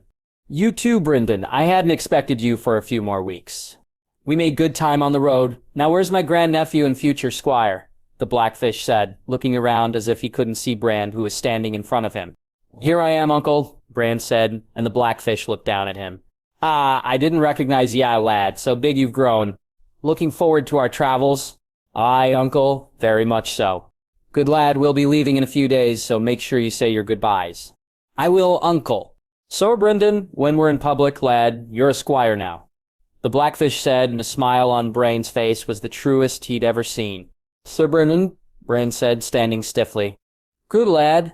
The 3 days that Brynden stayed seemed to go by so quickly, and as the household lined up to say goodbye to his son, Ned looked over to see Lie saying her goodbyes to Summer. The smile that brought to his face was quickly gone as he looked at Arya saying her own goodbyes to Bran. With Sansa and Robb gone, the children had become closer. It had reminded him a little of Lyanna and Benjen at times, and he could see how hard it was for them to say goodbye. His own being just as hard a few moments later, kneeling down and feeling his son's embrace, his own arms wrapped around him as he wished him well. I'll make you proud of me, father, Bran said softly. I am proud of you, son. Don't you forget that. I love you and I'll miss you. I'll miss you too, father, Bran said, and all too quickly he was gone. As he suspected, Arya took it hard, and he was happy that Makee arrived soon after. The moment Arya saw Lyanna Mormont, it was as if all her gloom was replaced by joy. The two girls were inseparable over the next few days. Makee staying longer than the Blackfish had was something he was ever more grateful for. Not only did it give him more time with his daughter, but it also allowed him to speak to Makee about the North. How many are living in Wintertown now? She asked. A little over 6,000. More arrive every day, he said proudly. The town's improvements clear for all to say. Wyman started on the roads, she said, and he nodded. The Raven having arrived to say he'd begun the work. Aye, Galbart is going to begin soon too, and I'm to travel to Moat Calling with Luwin to make a decision on what to do. You got a lord in mind? Magee asked. When done, I was thinking one of Rickard's boys, he said, and she nodded. He'll be happy with that. I'd have suggested Sarah Lundell if we could take him from the sea, she said, and he nodded, having had considered that also. How's the keep coming along, Maegids? A year or so to be properly habitable, a few years for it to be finished. And the trade?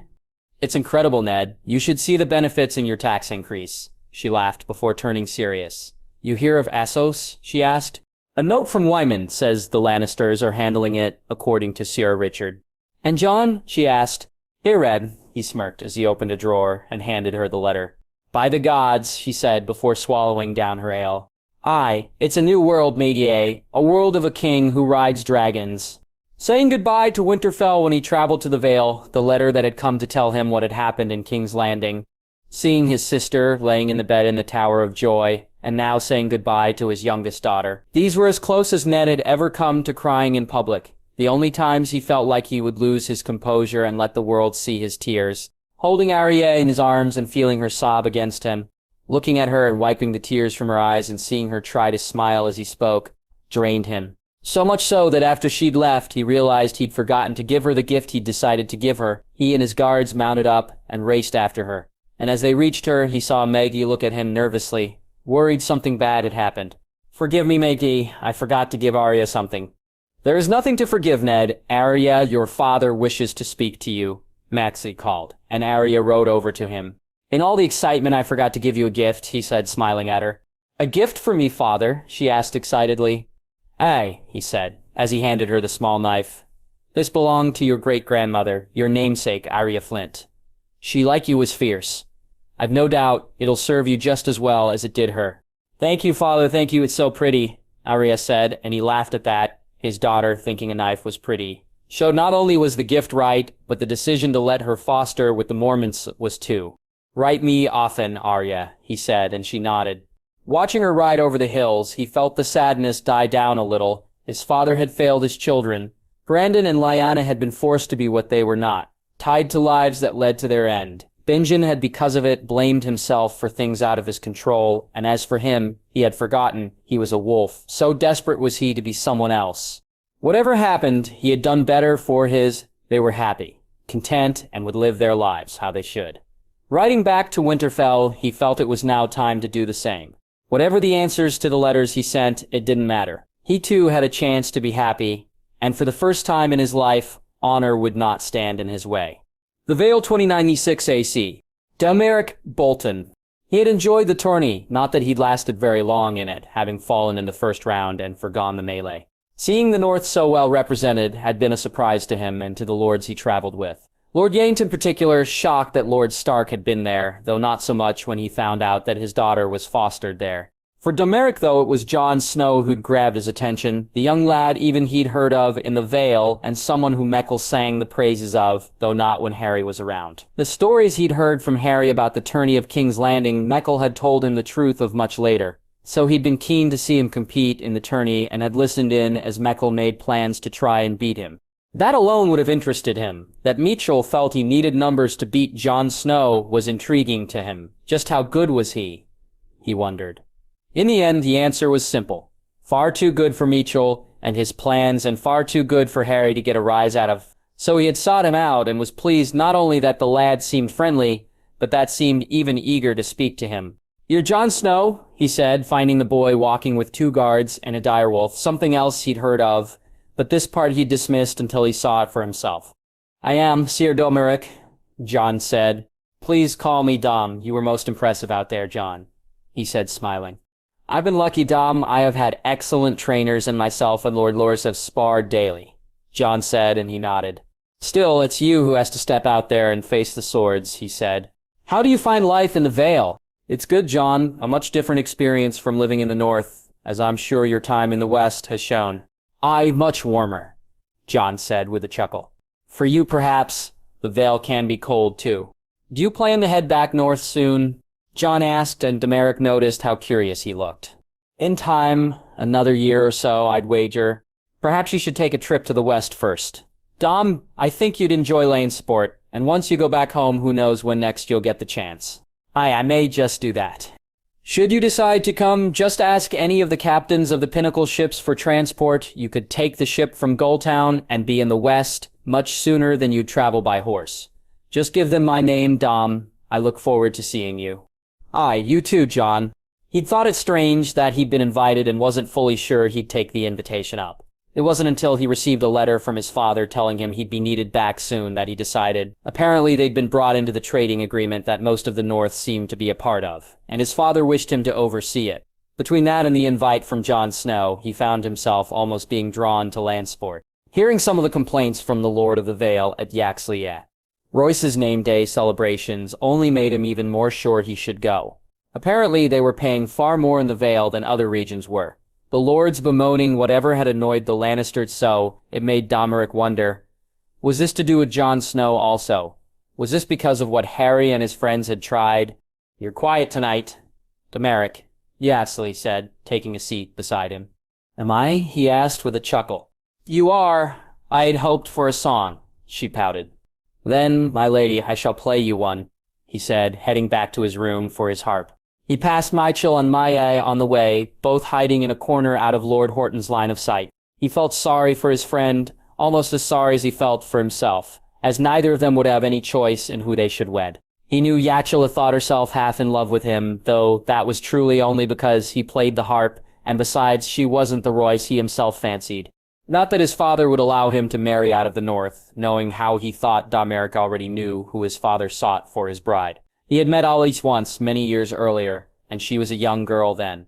What she'd grown up to be like he had no idea, but he knew his father would seek to see their houses joined. Strategically, it was the best match, and his father was nothing, if not a man who thought in terms such as that. "What are you going to play?" he heard the playful voice say as he walked back to the hall. "Something soft and romantic to stir a young girl's heart," he said with a smile.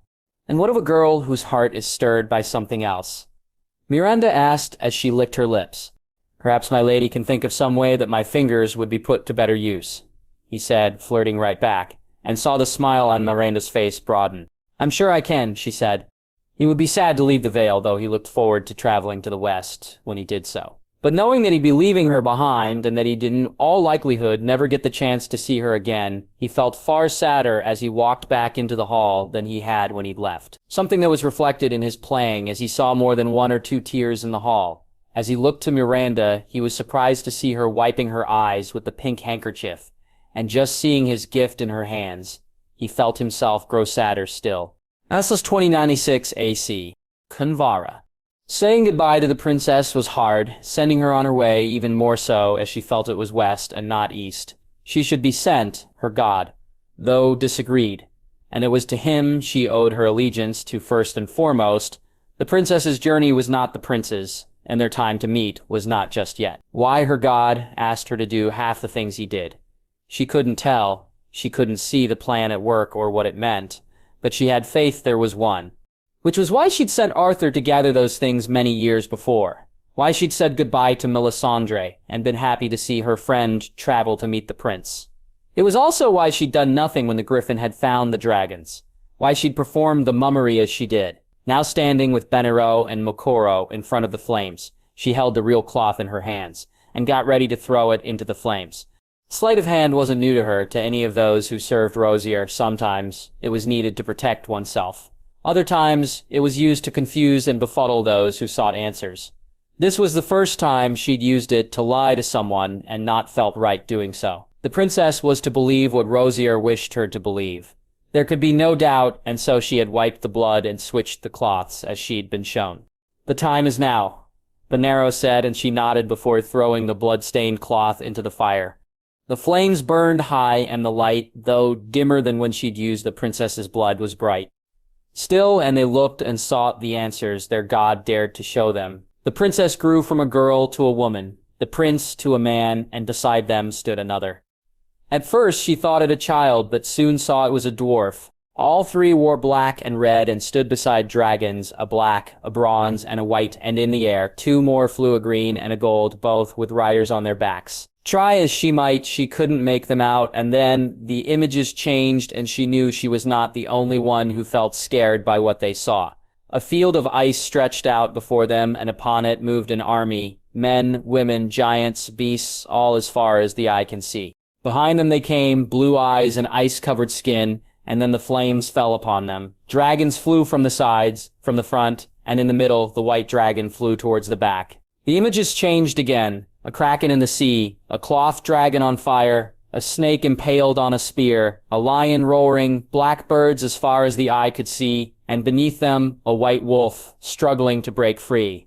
An army of gold marched forward, a city burned, and a woman cried out in pain. On and on they went, and moved so fast that she couldn't make them out, until finally she saw a white tree with red leaves, and the laughs rang out loudly.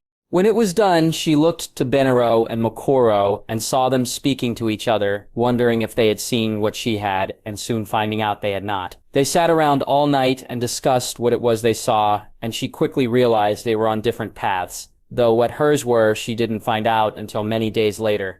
She was sitting by the fire when she saw it, and she left the very next morning. She had a long way to go, and she hoped he would be there when she arrived. Hoped she could reach him in time. Her path would take her further than she ever dared, and she hoped the cold was not as she feared. and that she'd be back in Rhaegar's warm embrace soon. More 2096 AC. Illyrio.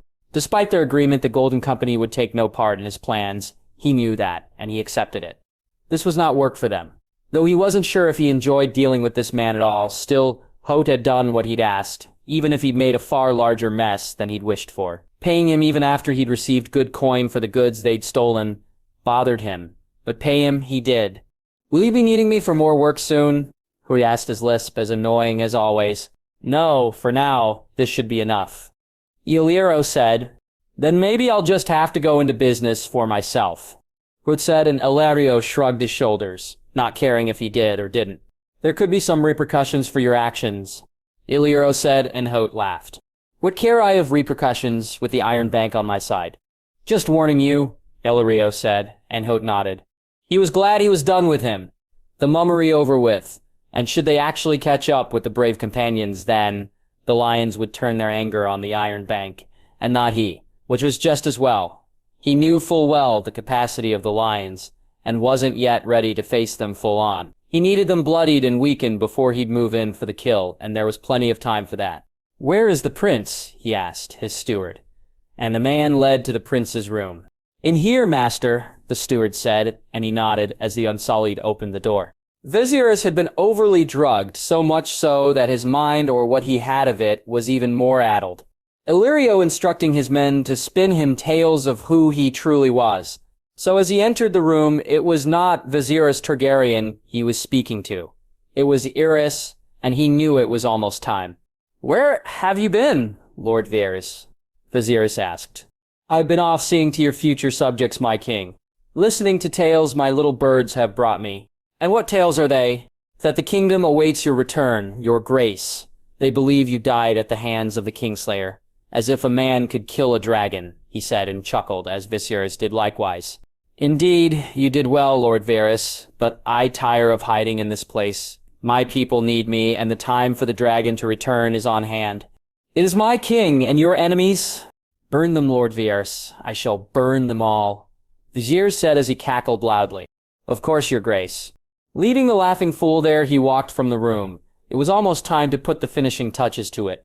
The hair was long and straggly, and the nails had grown, but he was still not close enough. He needed him to be matter, to fully believe he was Aerys Reborn, and it would take more moons for that to be the case. Once it was then and only then could he do what needed to be done. He was getting ready to go back to Westeros when the note came, and he almost couldn't believe his luck. A dragon, they had a dragon. That they needed books on such was not a problem, but it meant it was to Pentos and not King's Landing. He would travel. A dragon put things more in their favor. It was a game changer, and no army, not even the unbloodied lions, could stand in their way now. "We sail to Pentos," he said to the captain of the Bountiful Harvest. And he motioned to the young blonde to follow him to his room. He was in the mood to celebrate after all. That time had confused him for so long. Choices, decisions, paths taken, and those not all had confounded him. The line between the reality he faced and the realities that were possible, all blurring together and making him do things that were not in his interest. So he had gone away and hidden deep beneath the sea, and once there he had tried to follow a single pathway, a single stream. Where it had led him was strange and unlike the others. With this one, he managed to complete the journey. Traveling the others, he fell along the way, sometimes sooner than others, but always falling, though. The biggest problem had been that he sought the unobtainable. He sought a way out. That was no longer possible, and so he had resolved to just continue to be, to live. And then perhaps then he could still manage his goals. After all, if he could survive the upcoming fight, if he focused on that, then anything was possible. "How long?" Bloodraven said, and the child looked to him almost stunned to hear him speak. "Too long," she said. "How long?" "Almost 2 years. What did you see?" she asked. "The future," he said as he smirked.